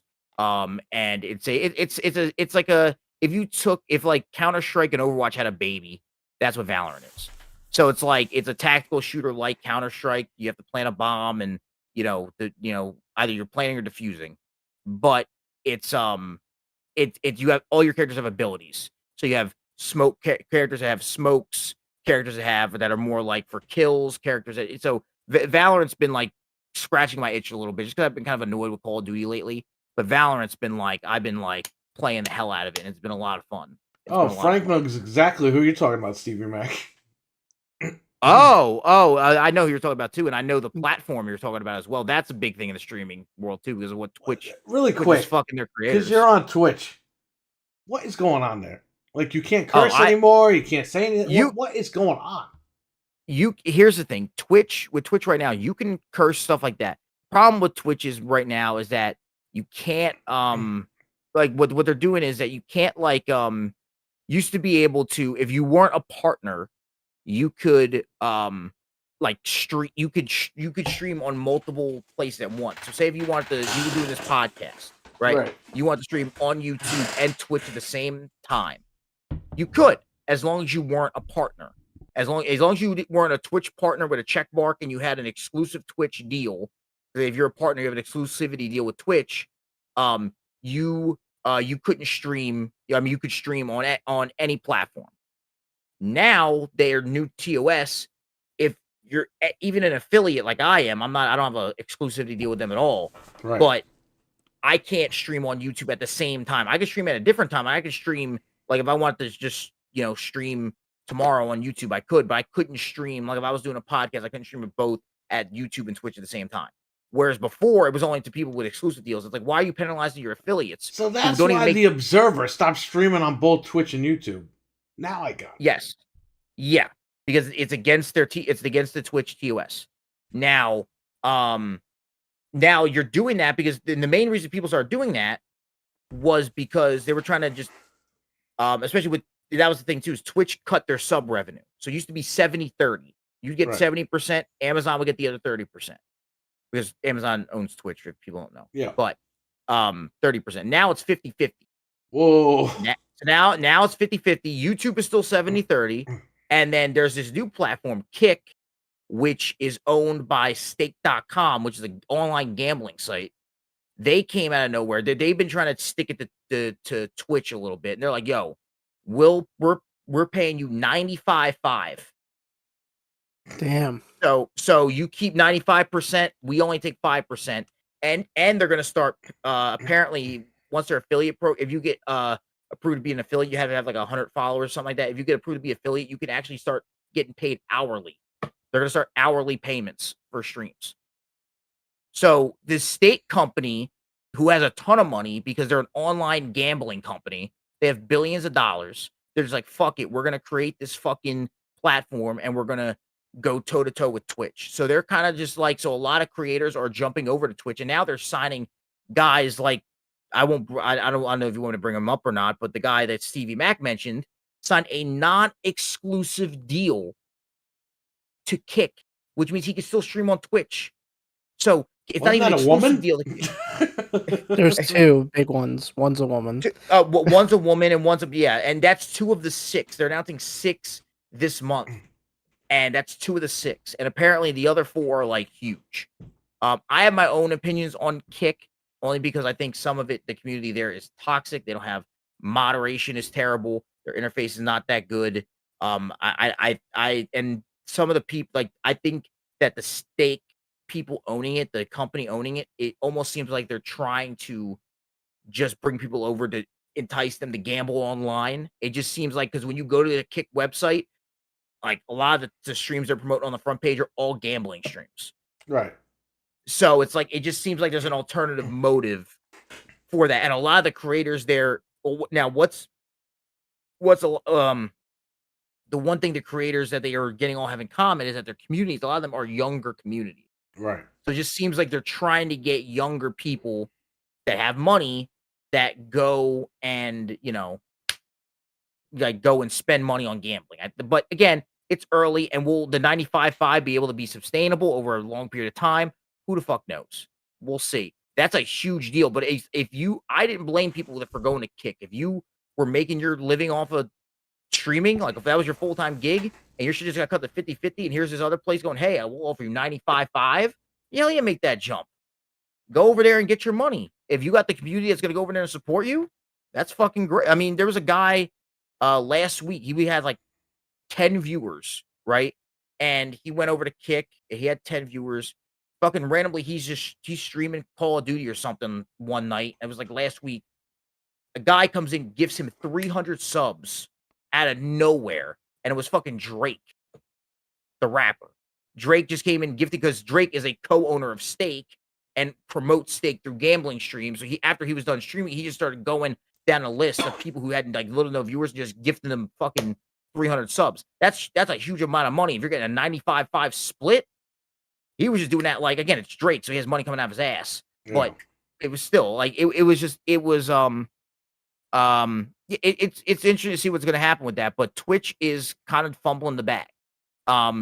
Twitch is big on, like, the big reason people about like Twitch is the community. It's very community based. Like, people built their communities for years on Twitch. There's people in the streaming for a decade over there, and they have their communities, and this is their job at the end of the day. And if their revenue is getting cut like that, and now a lot of people are getting screwed because when they cut the revenue, people then were like, okay, I'm not going to re-sign my deal with Twitch, so I'm going to stream on multiple platforms at one time to kind of make up for the loss of revenue. But now they can't even do that, So it's like now you're kind of fucking them both ways. It's like you're cutting their revenue and you're not allowing them to get other revenue at the same time. Because I know even some of the bigger streamers, like one of the they offered I think they offered $20 million a year to Ninja, and he turned it down. He turned down their deal and said, "Look, I'm gonna stream on every platform." So when he goes live, he's live on Twitch, YouTube, Kick, TikTok, Instagram. Oh, yeah, because he signed with Beam and he got screwed on that deal. Mixer, Beam, whatever the hell it was called. Yeah, Mixer. Yeah. So, but he ended up getting his money, but it was Yeah. just like, yeah. But so he wanted to do that, but now, he can't stream on Twitch, and the primary audience that he has is on Twitch and stream on all these other platforms. So he hasn't streamed on Twitch since the announcement. He's just like, fuck it, I'm just gonna do this other stuff and do what he's got to do. But it's it's just yeah, Rumble is another one. Rumble is interesting because Rumble is another live streaming platform that a lot of there's a lot of again, I'm not gonna make it political, but there's a lot of more, I guess, right-leaning stuff on Rumble, so a lot of people try to avoid that, there's a guy on there named fucking Sneeko who's terrible, absolutely fucking awful Oh, I human think being. Asmongold talked about him. Yes. Um, But and yeah, what's so it the what's Twitch wrong is with an interesting YouTube? spot. Why does What do you everyone mean? hate YouTube to stream? It just doesn't have Oh, enough partners, or what? No, I think YouTube is a really good platform. I think that YouTube for discoverability is getting a lot better. Because that was the big thing too, is that discoverability. Like if you didn't have a lot over 2 viewers, you weren't gonna get pushed to a lot of people's algorithm or whatever. I think what YouTube is doing though right now, they've made a lot of good changes. And they have.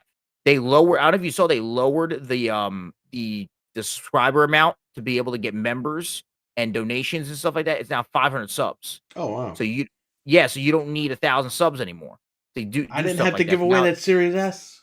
After all that So we now, went through. now it's 500 subs. So that's a big W for YouTube in my opinion. Then it used to be before if you were a big YouTuber, they would tell you not to stream on YouTube because each YouTube channel has an algorithm.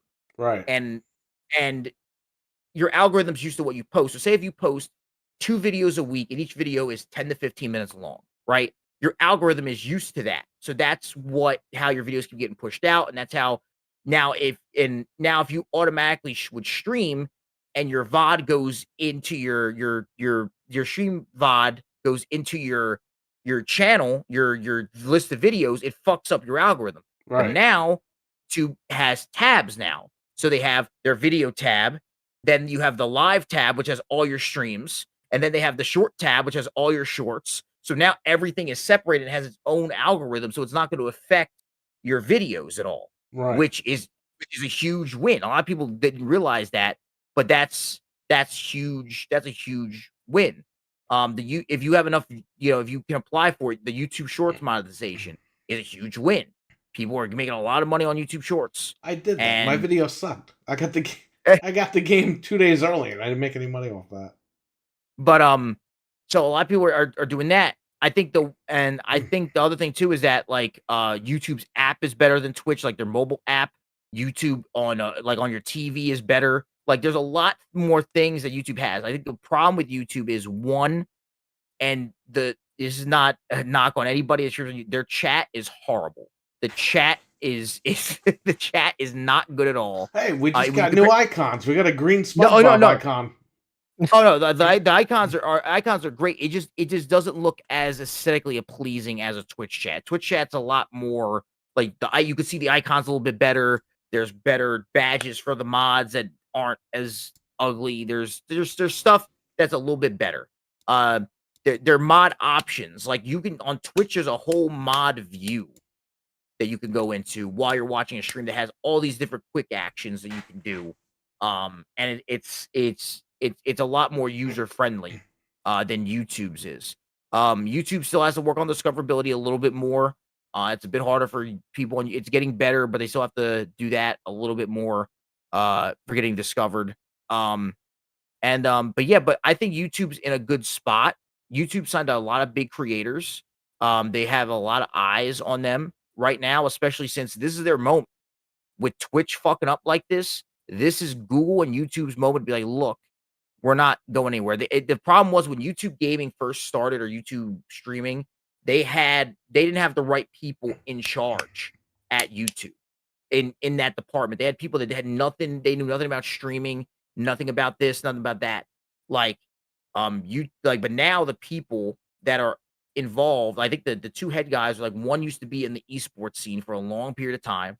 He's been in the gaming community. and the other person has been in the streaming community for like 10 plus years, working with different organizations and companies with streamers directly, and they're Right. like the head of the YouTube streaming now, so they actually kind of understand the community.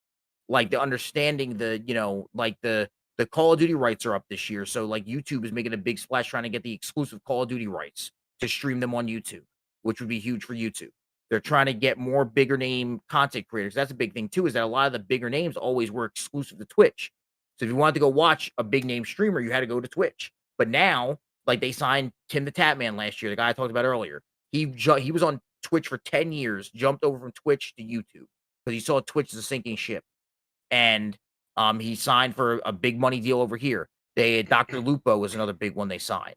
He streams a lot. Dr. Spec doesn't have an exclusive deal, but he's over on YouTube. He's they probably have a one lot of the big jumpers that you're expecting over there at that other place. Yeah. I can see So that. yeah, and another big one is a guy named Ludwig, who was big on Ludwig. Twitch, and he He never got a told us he channel? was big. yes, yeah, he's very big. But yeah, so there's some problem, but I think YouTube is in a good spot though. I think that they can really make strides at the end of this year. And because Twitch is just fumbling a lot of the bag, and if I streamed for like full time, I would like for my job, I would care more about I think like the revenue splits, this and that. I don't really give a fuck about that. I don't make any money off of streaming really. I just do it for fun. I do it. I play games, have fun with my friends, and I fucking stream it. And it's like it's really all there is to it. But if I was like a professional full-time streamer, I would definitely think about jumping to YouTube or jump into a Kick or something else, because Twitch just seems like they're kind of in a downward spiral. They could rectify that. They've already gone back and fixed some of the stuff, like some of the TOS stuff that people weren't happy about. They fixed it. So they like the one thing that changed was sponsorships. So in the original TOS change they made, you couldn't have you could only have ads that Twitch provided. You couldn't have your own, like say if you had a podcast and in the middle of a podcast sometimes you'll have an ad read. Right. Like this podcast is brought to you by, fucking Manscaped. I don't know. And Blue Chew. Blue Chew. Yeah, Blue Chew. Do both at once. That sounds like a bad idea. So Twitch made it so if you were a podcast or just Twitch made it so if you were a podcast or if you were a streamer in general, you couldn't have an ad read in the middle of your podcast. So that's affecting people's money because Twitch only wanted ads that they were going to get a cut of. And with those ad reads, they don't get the cut. Right. That goes directly in the streamer or the podcast or whatever's pocket. And they were trying to fuck with that, which is fucked up. That's fucking terrible. They changed that now. They changed it. They changed it back to what it was because people were in an uproar over that. My buddies who do their movie review podcast for a living, my buddies at Double Toasted, they do ad reads all the time. They were going to get fucked big time, like losing thousands of dollars if that would have went through a month. Like that's big time business. They have employees they pay and everything. It's a big deal. But yeah, so Twitch is in a tough spot, but we'll see what happens. But I'm still over on Twitch, so it's been all right over there. So yeah. Let's see real quick. Dreadpool says 500 subs and 3,000 hours, but you don't get AdSense on YouTube. Then Back from Dead says Twitch still doesn't have the at tagging someone like you, or is he talking about YouTube? Doesn't have. Yeah, they don't have the ad tagging someone like you have on Twitch for mobile. You have to type out their name to add someone in chat. Yes, he's right. Because when I'm in the chat, I have to type out like a full name to say hello to somebody. A lot of times I don't even do that. I just wait till I get home and then I jump in the chat. Yeah, whereas like on Twitch, you could just press the person's name and it will reply to them or at them. So it's like I said, there's different little things here and there. Like the only thing that sucks about Twitch's mobile app is that you can't like clipping a stream is an awful experience. You can't clip on Twitch on mobile. It's a lot easier on YouTube. That's another thing YouTube needs to fix too, is that their clipping is good, but it's not like if I send a person a link to a clip on YouTube, it sends them to the whole fucking video. I'm like, I'm not trying to do that. Right. Like, just send them a link to the clip of the thing I'm fucking clipping. Yeah, because I had like, to send these guys videos to say go to the 3-minute mark. Yeah, it was. I think they have to fix that. I think a little bit as well, YouTube. But YouTube's in a good spot, and let's hopefully what they do. But it's sorry to go again. I feel like I went on a tangent, but that's no, it's fine. You're telling us about a world that we're in it, but we're not really in it. We don't know anything about Twitch or Kick, none of that crap. Yeah, there's not much else going on anyway. So I only use YouTube because it's easy, and I've been on YouTube for almost 20 years. You know that. Yeah, and that's the main reason a lot of people, use YouTube is that they've already have a built-in fan base on YouTube. They don't want to, and also like you said, it's like you've been on YouTube for so long, and also like if you're trying to, depending on the audience you're trying to attract, like YouTube's a lot more accessible than Twitch. Like everybody has a YouTube app on their phone. Sometimes the YouTube app comes pre-installed on people's phones now. Everybody has a YouTube app on their TV. Everybody has YouTube on their computer. I still can't get over the fucking Blue Chew and Manscaped at the same time. Definitely gonna be in the hospital if you try to do something like that. The lawnmower 3000. Yeah. Back from the Dead says, I'm going to go back to multi-streaming because Twitch had the lower bar to give me $53 for 3 years. Red Pool says, damn, Back, that's an insult. Blue Chew is good for video gaming. RWK says, wearing the pants? Yeah, I guess if you're eating Blue Chew like candy, I guess. Why would you eat Blue Chew and then play games? That seems counterproductive, but okay. Yeah, it's very interesting. But yeah, so but yeah, no, I appreciate you guys letting me talk about that. So it's because I do try to keep up with it because here's one thing the Alchemist says that I agree with. Another big problem with Twitch is you can get up to 8 ads each and you can't skip them. Ridiculous, he says. Yes. They increase the amount of ads on people's videos. I know why. I get why they're doing it. Because one, they're trying to get people. They're like, oh, it's to entice people to sub to your channel so they won't get ads and you get money. But it's like I don't care about if people sub. I don't want to have to force people to sub to my fucking stream. Like I have it set so like you can set up the kind of ads you have. You should when you go to my stream get one pre-roll ad because I have to put one, and then I think you get like one 15-second ad every hour or something like that. One runs, but other than that, like that's like the bare minimum I could do. But for some of these bigger streamers, they're forcing them to put 8 ads on the front of a stream. By the time I get through the ads, I miss the podcast or I miss the stream. Yeah, you can miss an important thing somebody's talking about, Yeah. But it's the ads are a bit too much. You know what the FTC should really go after? They're going after Xbox and shit. Here's the big black and white gray area.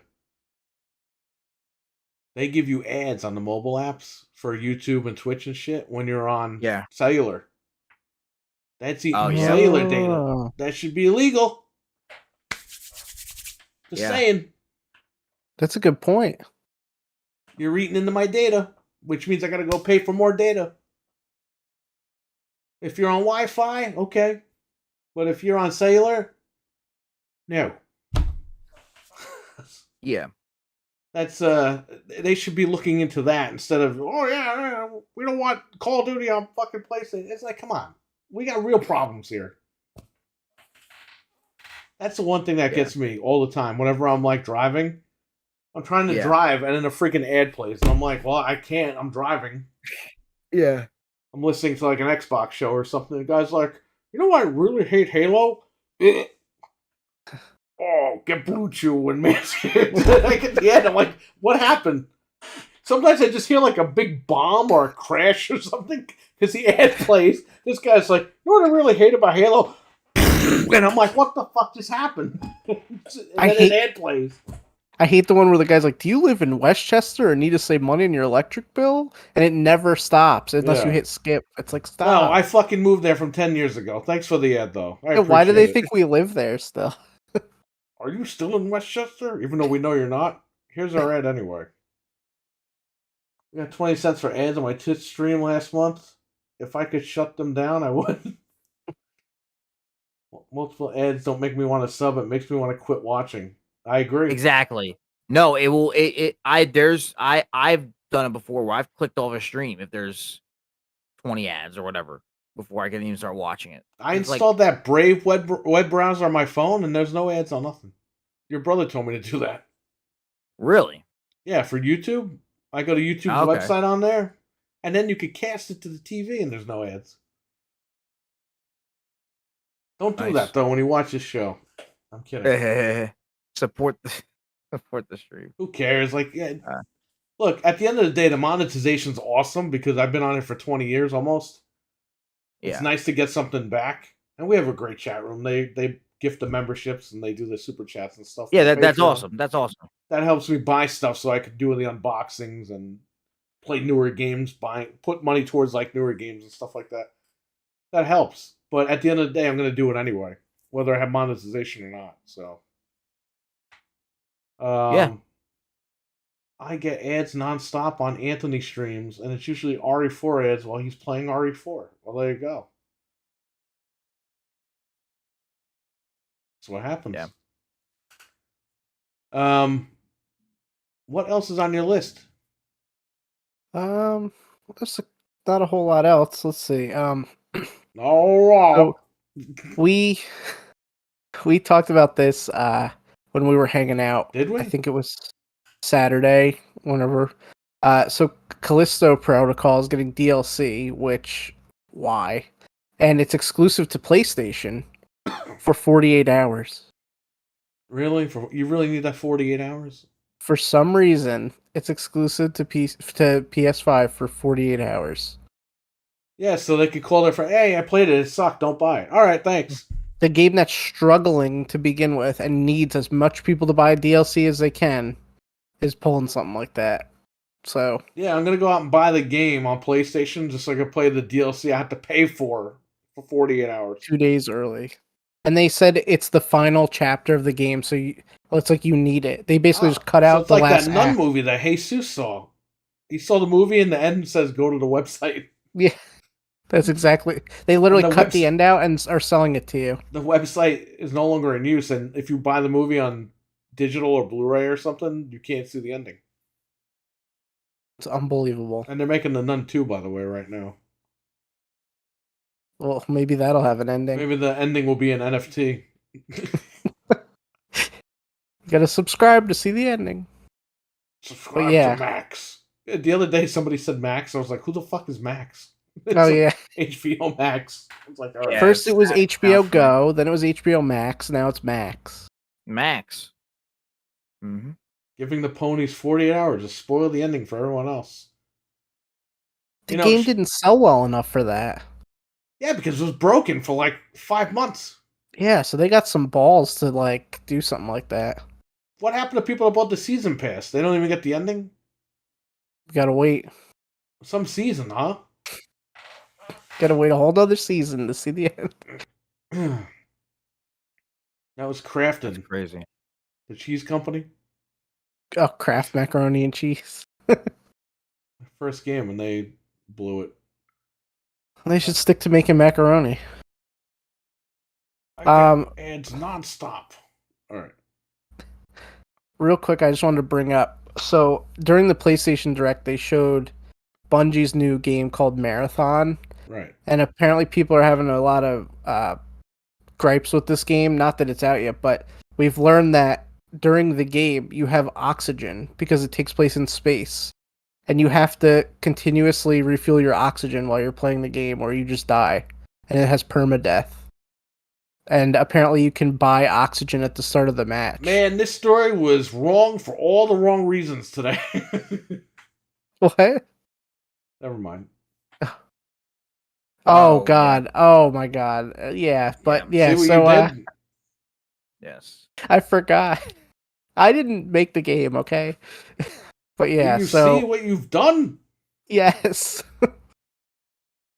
So I know people were like Alchemist is talking about marathon. People were excited for it, but I think that's a very strange mechanic. Why But is it called marathon? See how long you can last?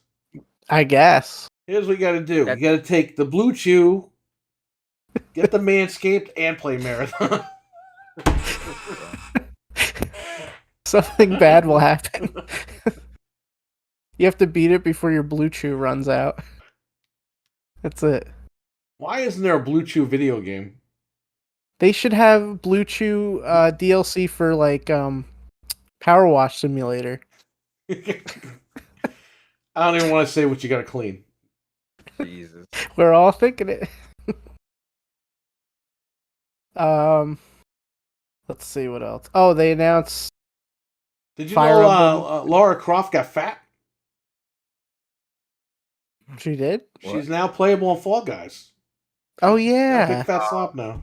and she got a mobile game too. I think today or this week or something. Tomb Raider Another Dying one. Light was the game called. What? Tomb Raider Dying Light. What? Oh, I don't remember what it's called. I waited a month and Callisto's only $35. I got it on PC for $35. I'm very angry with Marathon reboot after getting into the lore of the original. Clean the whistle. It's easier to breathe in space using the Manscaped Weed Whacker 4.0. I have a feeling it's not, but hey, you never know.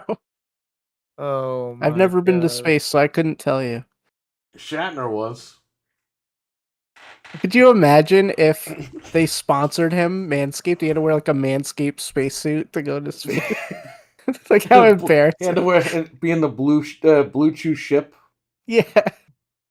It'd be so embarrassing. Let's see if there's any news.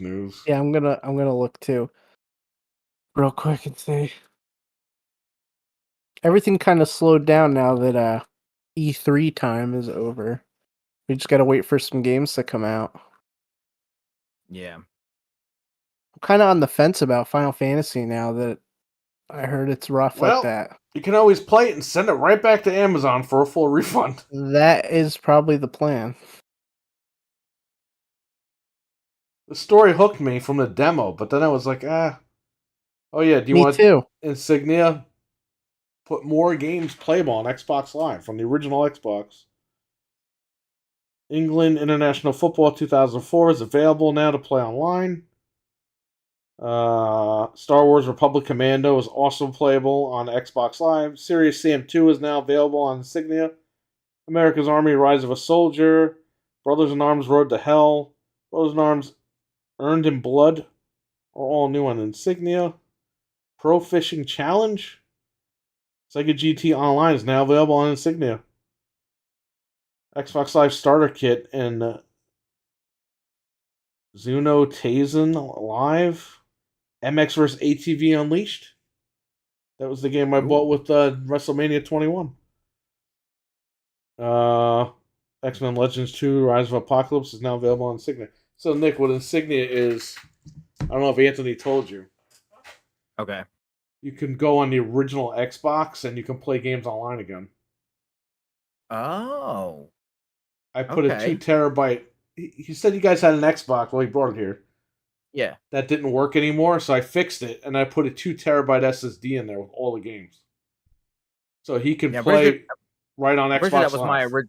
I'm pretty sure that was my original Xbox I got when I. Yeah, it almost electrocuted us when we turned it on.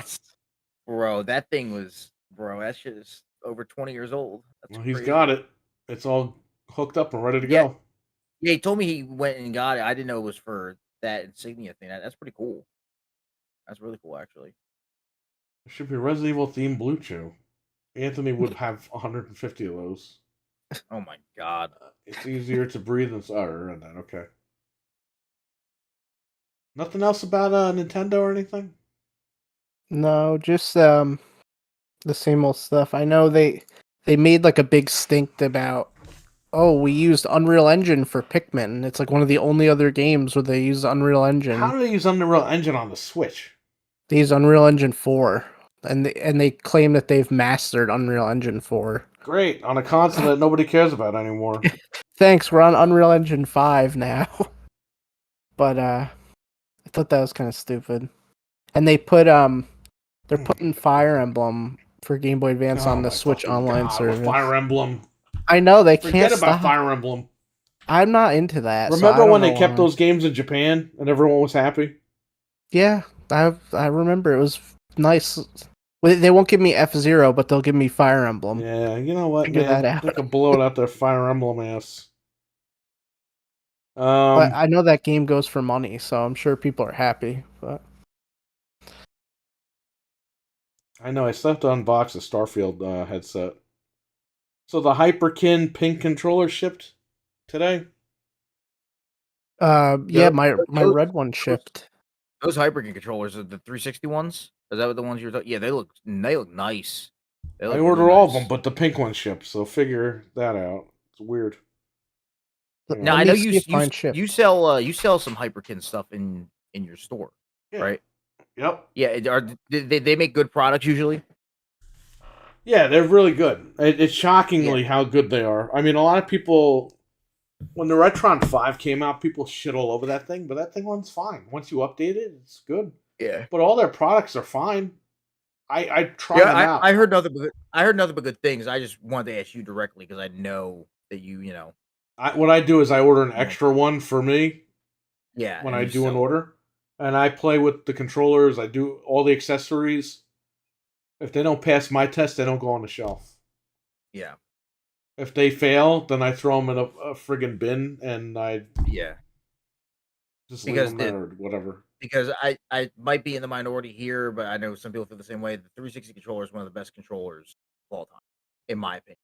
Love that controller. As far as like this, like 2000 on, like not like the old school, like a lot of people love like the old NES controller, the Super Nintendo, or whatever the fuck. But like that fucking 360 controller, like, and the leap that it was from, because the original Xbox controller, the big one, is fucking terrible in my opinion. That the Duke or whatever, like it's good for nostalgia purposes, but like to actually use it, it's like it's a fucking mess. That 360 controller is so like concise and like it just everything felt good when you were using that controller. Like it just felt. They definitely nailed it. Yeah, and they and the new ones, like they have a similar style, but they're just not the same as 360. 360 just, I don't know. The bigger one, the new ones now are a bit more heavier, a bit more, it's a little bit different, and I get it. The quality's a lot better. I know for a fact. I mean, my Microsoft Elite controller, I'm still getting. I love that fucking thing. That thing is great for. Did it fall apart and rip in your hands? What? How's the Elite? Did it fall apart and rip in your hands? Did it break? No. How long have you had it? This fall will be 2 years. All right. And I was using it almost every day, like because it has like the back bumpers on it. So that's like big for like competitive first person shooters. So like on Call of Duty, you almost need a fucking controller with paddles on the back. And so I was using it almost every fucking day. No stick drift, no nothing. Now there's other companies out there that are making controllers. Like pro controllers. There's a company out there, and not to shit on them specifically because I use all their other products, but they're called Scuff. I don't know if you've ever heard of Scuff. They're owned by Elgato, and like they're like in the Elgato Corsair family. But they make $250 controllers that literally in 2 months you get stick drift. And it's for the amount of money you're paying for those fucking things. The fact that you can 2 months in get stick drift, and I'm almost 2 years in, and I spent 150 on mine, and I'm 2 years in, not a single issue. Right. Like, yeah, it's been great, and the customization of it is amazing. So you can actually like adjust the strength of the thumbsticks, like how like the tension on them and it's awesome for the price. It's awesome. I got 1 million of them. I got the blue one, and they discontinued it already. That was fast. That's what I'm saying, man. With these Microsoft controllers, got to grab them quick. Yeah. Yeah, because I had it in my cart. I was going to get one for the shop. It says no longer available by Amazon. I was like, great. Yeah. because they were they were dropping the price like every week. I was waiting. Oh shit! So they went quick, yeah. What I got my buddy here. This says my red 360 controller is not coming until Monday. So it's weird they're shipping out at different times. That's clean. Starfield. Oh yeah, this is the one that's open. I got the headset. I love that. Here. I love that color scheme. Yeah, it's nice. It's got the Burger King logo on it. Any questions in the chat for any of us? Any questions? Ask us stuff. I already downloaded and installed Pikmin 1 and 2 on the Switch today. They work on the... Yeah, it came out after the Direct. AEW Fight Forever is coming out soon. Hopefully that gets leaked out. Yeah, that I want to play cracked. I don't want to pay for that. Yeah, don't give Tony Khan money. Fuck that guy. No. And then, too, you sent me that thing. It's like they're really trying to buy something else. He took my guy off the cover of the game, so screw him. But how do you not have your crap together and then you're trying to buy something else? Like, oh, let's... You know what's so funny today? They had to feature CM Punk in the game because they need people to buy the game. And it's like, well, why the fuck did you take him off the cover? Put him back on the cover. The new cover sucks. Yeah, it's a TBS promo. They took CM Punk off the cover when he got in a fight. Damn. It's like a little side note. My friend gifted it to me on Steam. I'm gonna be trying this game that a lot of people are trying now called Only Up. It looks really fun. Is that a Blue Chew game? Only Up. No, Only Up. Yeah, no, it's always up. It's a game that's inspired. It's like a platform that's inspired by the Jack and the Beanstalk fairy tale, and you're literally on like a platform you can only go up. Oh wow! And so there's like it looks really fucking cool. It's currently like one of the higher selling games on Steam. It's only $10. So a lot of people are trying it. So I'm gonna try it out.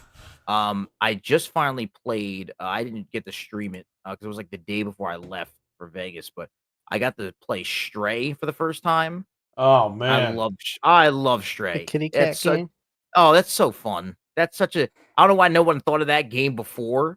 Like it took people this long to be like, oh, let's make a game where you're a fucking stray cat. But it's so cool. I enjoyed the game a lot, and it's like it's not even that expensive in the store in Steam. So it's like if you have a couple like $20 or something like that. How many Game Pass? Yeah, but it's a super cool game. Super cool. What's the name of this game? Only Up. Only Up with an exclamation point after Up. I played about an hour or two of Stray. It's pretty cool. It's on the site. What? It's on the website we go to. It's cracked. Oh, this game does look pretty crazy. Well, Only Up. Yeah, I'm looking at the screenshot. You can Yeah, go all the way no, up to space. Yeah, no, it looks really cool. So I want to try it. I'm probably gonna be trying it on a stream sometime this week. But it looks really cool.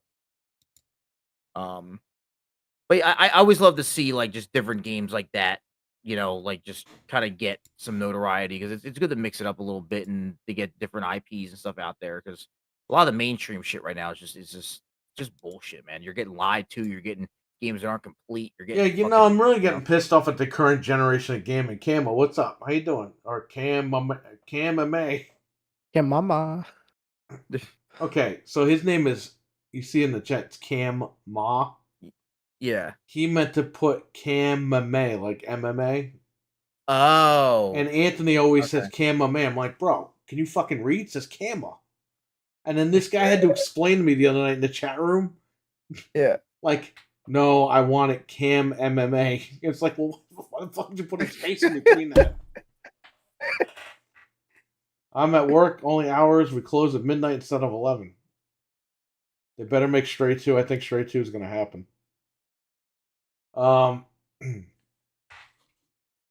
What else is going on? Any drama on Twitter? Anything going on with this? Let me see. The fanboys aren't making petitions to get all these other games on there? They probably are. Drives me nuts. I've never seen people act like this before. Like this bad over a game.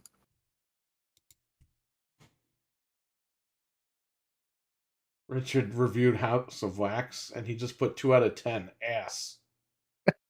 I think I could have told you that just by looking at the game. Not the game, the movie, the poster. Let's see. So I want to thank our sponsors on Patreon. You can keep looking for news. I'm just going to pull Patreon early. I want to thank our sponsors on Patreon. JB Zombie 89, Abo, Hockey Fan, and Captain Catch. Thank you for being sponsors of the Game Complainers podcast over on Patreon.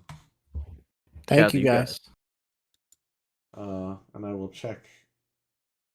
If anybody has any questions on YouTube, let me know. Let us know now. We're going to wrap it up in a little bit. Oh, I played the Toxic Avenger demo on here. It's on Steam. It's pretty good. Reminds me of the Shredder's Revenge game. Oh, that's cool. It's 4 players offline, but hopefully it'll go online and we could play it. It doesn't come out till 2024, so. Okay. And it's made by Screamwave, you know, the Angry Video Game Nerds guys. Oh, okay, yeah. They're involved in this whole thing, so. Oh no. What? Okay. I just saw something stupid. I'm gonna message you. Uh-oh. It's not that bad, but I want to thank members of the channel: Dreadpool, Stevie Mac, Jin, Grayson, Hockey Fan, Nick Nogaria, and Liquor Sandwich. Thank you for being members of the Game Complainers YouTube channel. Appreciate it. Let me open this. Thank you guys. Do I have to go into the other thing? Well, oh, I just put it in our group chat. This is the stupid thing that I just read, but I was like, man, I'm not playing this game now. Young, yeah! Is voicing someone in a new Yakuza game? That guy? Yeah, I ain't playing that game. That guy's such a fucking slug. Why does he have to be everywhere? RWK with a $1.99 super chat. This has been an awesome show. Well, thank you. Appreciate it. As always, thank you again for the super chat. You'll play Final Fantasies. It's coming tomorrow, so if I get it early, I'll probably stream it. But yeah, I'll check it out. Yeah, I hope I was an adequate replacement for Anthony. No, you're good. I tried to interject when I could, you know. You see, you gave us information about the streaming world, which we don't know about. Yeah. And yeah, you know, some of the topics are controversial, whatever, but you're just here to let us know what's going on over there. Because I don't know anything about that shit. I just stream on here and I don't really get into the news like that. I'm more on the console side where these guys are freaking making shit up about Xbox and it's all bullshit and people think it's real. Oh, did you know that Matt Booty wrote a letter to Phil Spencer saying that they were going to put PlayStation out of business once the deal goes through, and it was totally fake. Any good deals? I don't know. Good deals on what? What do you want to buy?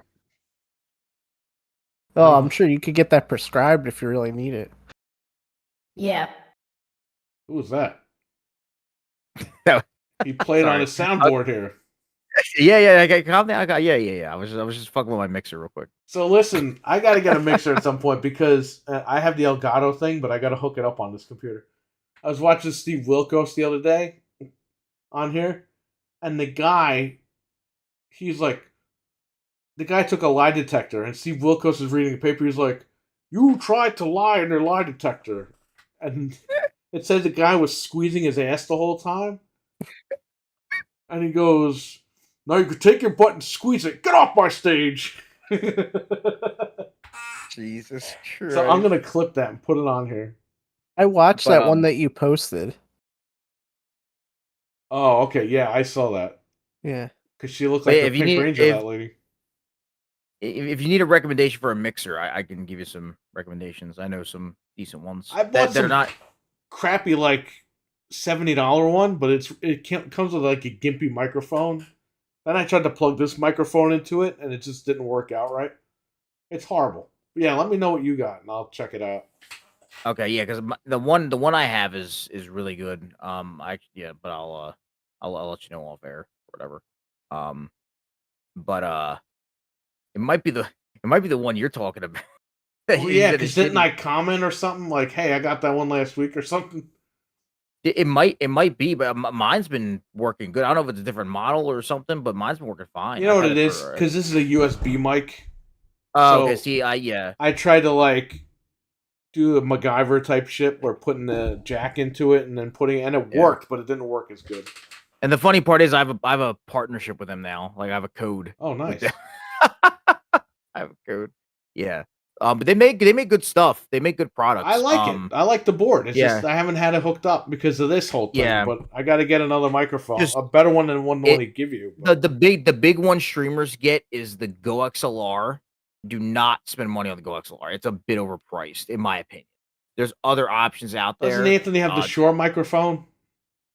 Yeah, the Shure microphone. Yeah. He has the big boy. That's like, I mean, you can't get a better microphone than that. Like once you get that, you're good. Like you don't need an upgrade. Those microphones have been around since the 80s. Like they're or even before that. Like when you go to like music studios and stuff, those are the microphones they have. We used to record with the Shure SM57s. I think they were. Yeah. Back in the day. Yeah, and now they have they're the one that's similar now, but it's a USB or XLR mic. I think it's the MV7, I think it's called. But the Shure MV7 is actually, I think it's about $200 something, and it's USB or XLR. So if you just have a USB setup right now, it's good for upgradability. If you want to upgrade later down the line to a mixer with an XLR, you can have it in one microphone, which I think is really cool. Nice. But yeah, depending on what happens in a couple of years, I told these two they could come here and tear everything apart and build everything up. We'll get all the equipment. David, wait until Metal Gear Solid Collection for that. I bought Metal Gear Solid 5. Is that a good game to start the series with? I don't think you would have a problem with that game. I think that's a good starting point. Steven Max said, David, wait till the collection comes out later this year. A lot of the story will fly over your head like Metal Gear 5. Read the summaries of Metal Gear 1 and 2 and start with Metal Gear 1. No, you will really be confused with the story.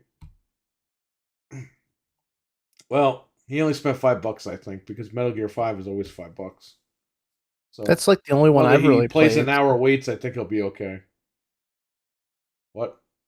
I think that's the only one I've ever really dabbled in anyway, so I didn't play any of the other ones. So Konami came out this week on Twitter and said they had Metal Gear 4 running perfectly fine on the 360. It just had too many discs.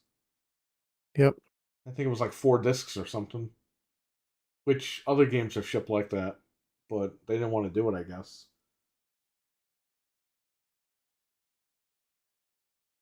Any questions in the chat before we go?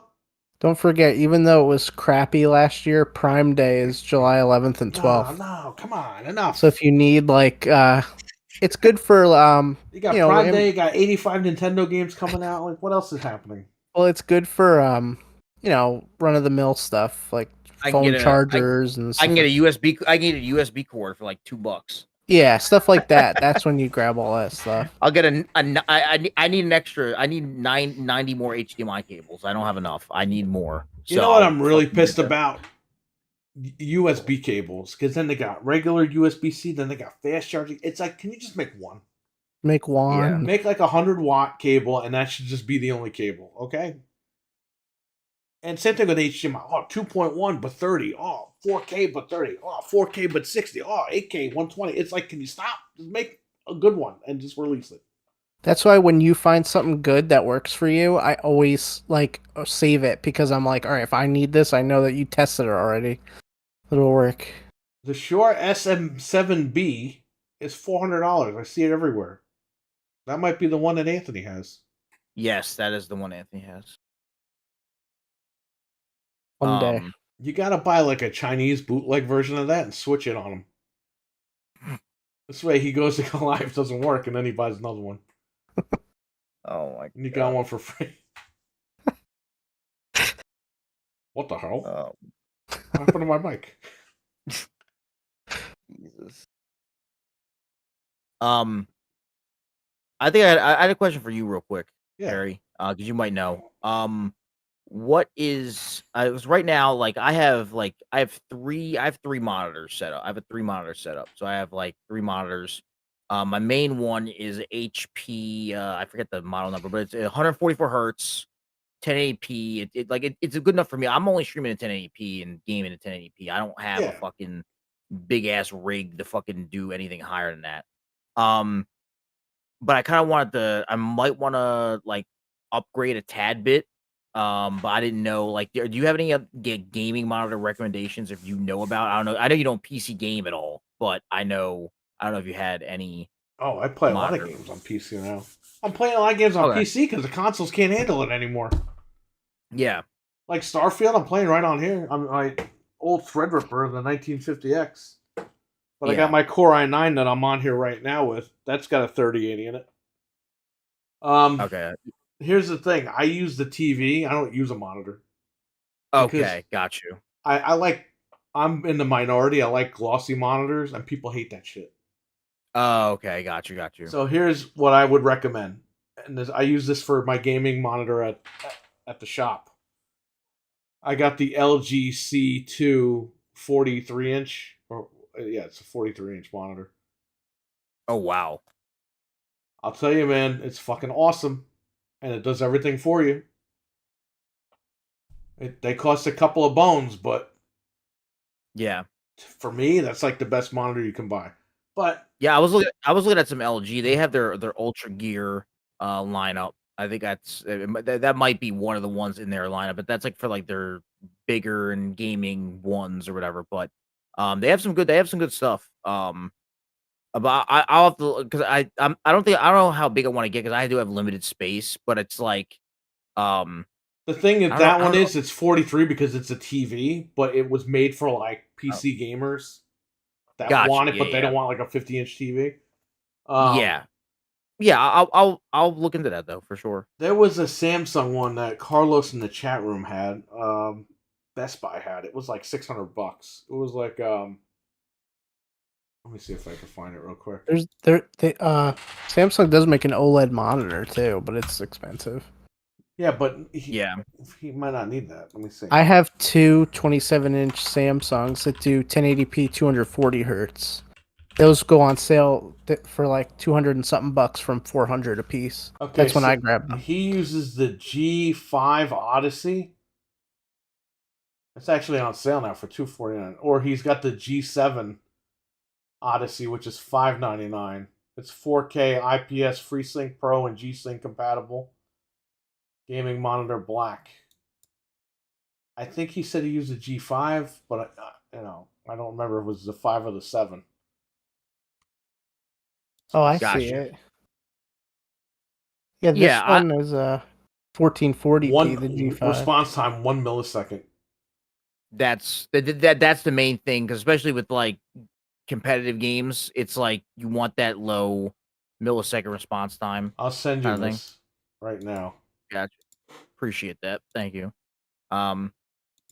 Yeah, because I'm good with my monitors right now, but later on, like at the end of the summer, I might be looking to upgrade. I'll see. Plus, you got time to save too. Yeah, so it's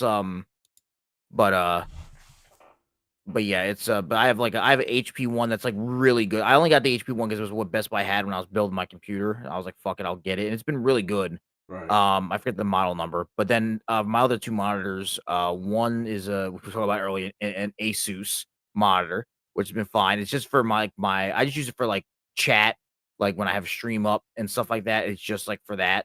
And then I have a BenQ monitor. BenQ monitors are really nice. They're both, I think the BenQ is 144 hertz as well, and then the Asus one's like 75, but that's just for chat. I got a Dell IPS from Best Buy. Okay. It's beautiful. I got it in 2013. It's right here. I use that as my dual monitor because I got the TV here that I'm looking at right now, and then when I stream, I send the two in Windows. I just change it to dual display, and then I could play the game on the TV, and I could see the chat room over here. So. Nice. Yeah, because I don't want to go above 1080p because like I'm not gaming in anything above that, so it's just gonna be a waste of money. Because like I have my gaming PC. I gotta have a 2 PC setup. And my gaming PC has a 3060 Ti, Right. and then my streaming PC is a 1660 Super, which is more than enough for a streaming PC. But so I'm not gonna be gaming in like fucking 300 frames, like fucking 4K coming out of my ass. Like I'm not doing that. Like it's Right. just it's just not gonna happen. So if you're not doing 4K, Yeah. there's the other one here for two. It's on sale for $250. I'll send you that one too. Hang on. Thank you. And then with that one, now you could again. It says 1 millisecond. So Yeah. if you're not going above 4K, then that might be the one. It's pretty cheap. It'll get you through that. I'll bookmark those for sure. Yeah, I figured I'd ask you guys because you guys keep up with more of the, that's I try to keep up with it, but it's just so much shit that when you look up, 1080p whatever monitor, there's so many fucking options. For me, it was the glossy. I need the glossy stuff. Okay. So I was like, what monitors are glossy? And then they have the glossy ones, but then the logo is like a lip on top of it. I'm like, come on, no lips. Can I just like this one here is just full glass, glossy, IPS.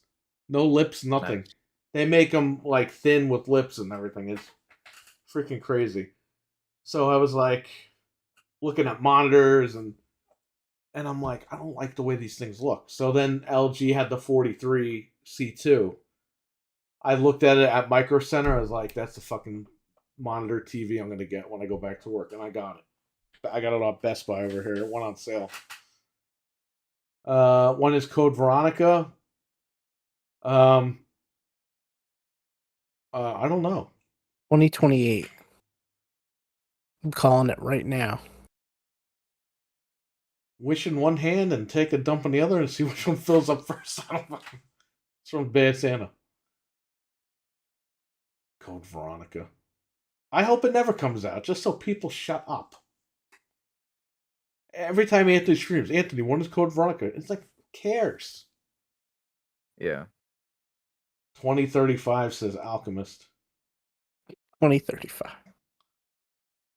All right, well, when is Resident Evil 9? I want to know now. That's easy. That's 2025. I love that movie. Oh, Bad Santa? Yeah, it's funny. I got an argument with the guy at Blockbuster because when Blockbuster was still around. Because I rented the unrated version or something. Yeah. The guy, he looked like fucking, like, a 15-year-old Bruce Campbell behind the counter. I was like, oh, it's my favorite movie. I want to see what they added. He goes, same movie. I was my God. I was like, no, they added stuff in there. And he's like, no, they didn't. And I was like, yo, the difference, the opening scene with Buddy Guidel, is that the guy's name, the big fat guy? The opening scene with that guy is completely different from the theatrical version. And this kid is trying to tell me that I'm wrong. And I'm like, man, go fuck yourself. I brought the movie home. It was completely different. Yeah. Stupid. It's the same movie, It's the same movie. Yeah, my foot up your ass is the same. Fucking piece of shit. Listen, I'm getting older and I'm having no patience with people anymore. I'm really getting fucking tired of it. All right, so I think we are done for tonight. If something breaks tomorrow night with this Microsoft news, me and Frank will jump back on here and try to explain shit we don't know anything about. Perfect. Nobody knows what's up with this stuff, so. Yeah, I mean, if it closes or something, obviously, we're going to have to come back and talk about it. Yeah. All right, so I want to thank Nick for coming on tonight. Thank you. Thanks, Nick. No problem, man. Thanks for inviting me. I appreciate it. Anytime. Anytime you want to come on, you let us know. Sounds good. All right. I think that'll be it. Everyone in the chat, thank you. Thank you to RWK again for the super chat. Thank you. And we will catch you guys next week. Peace. Bye. Bye, guys. Bye.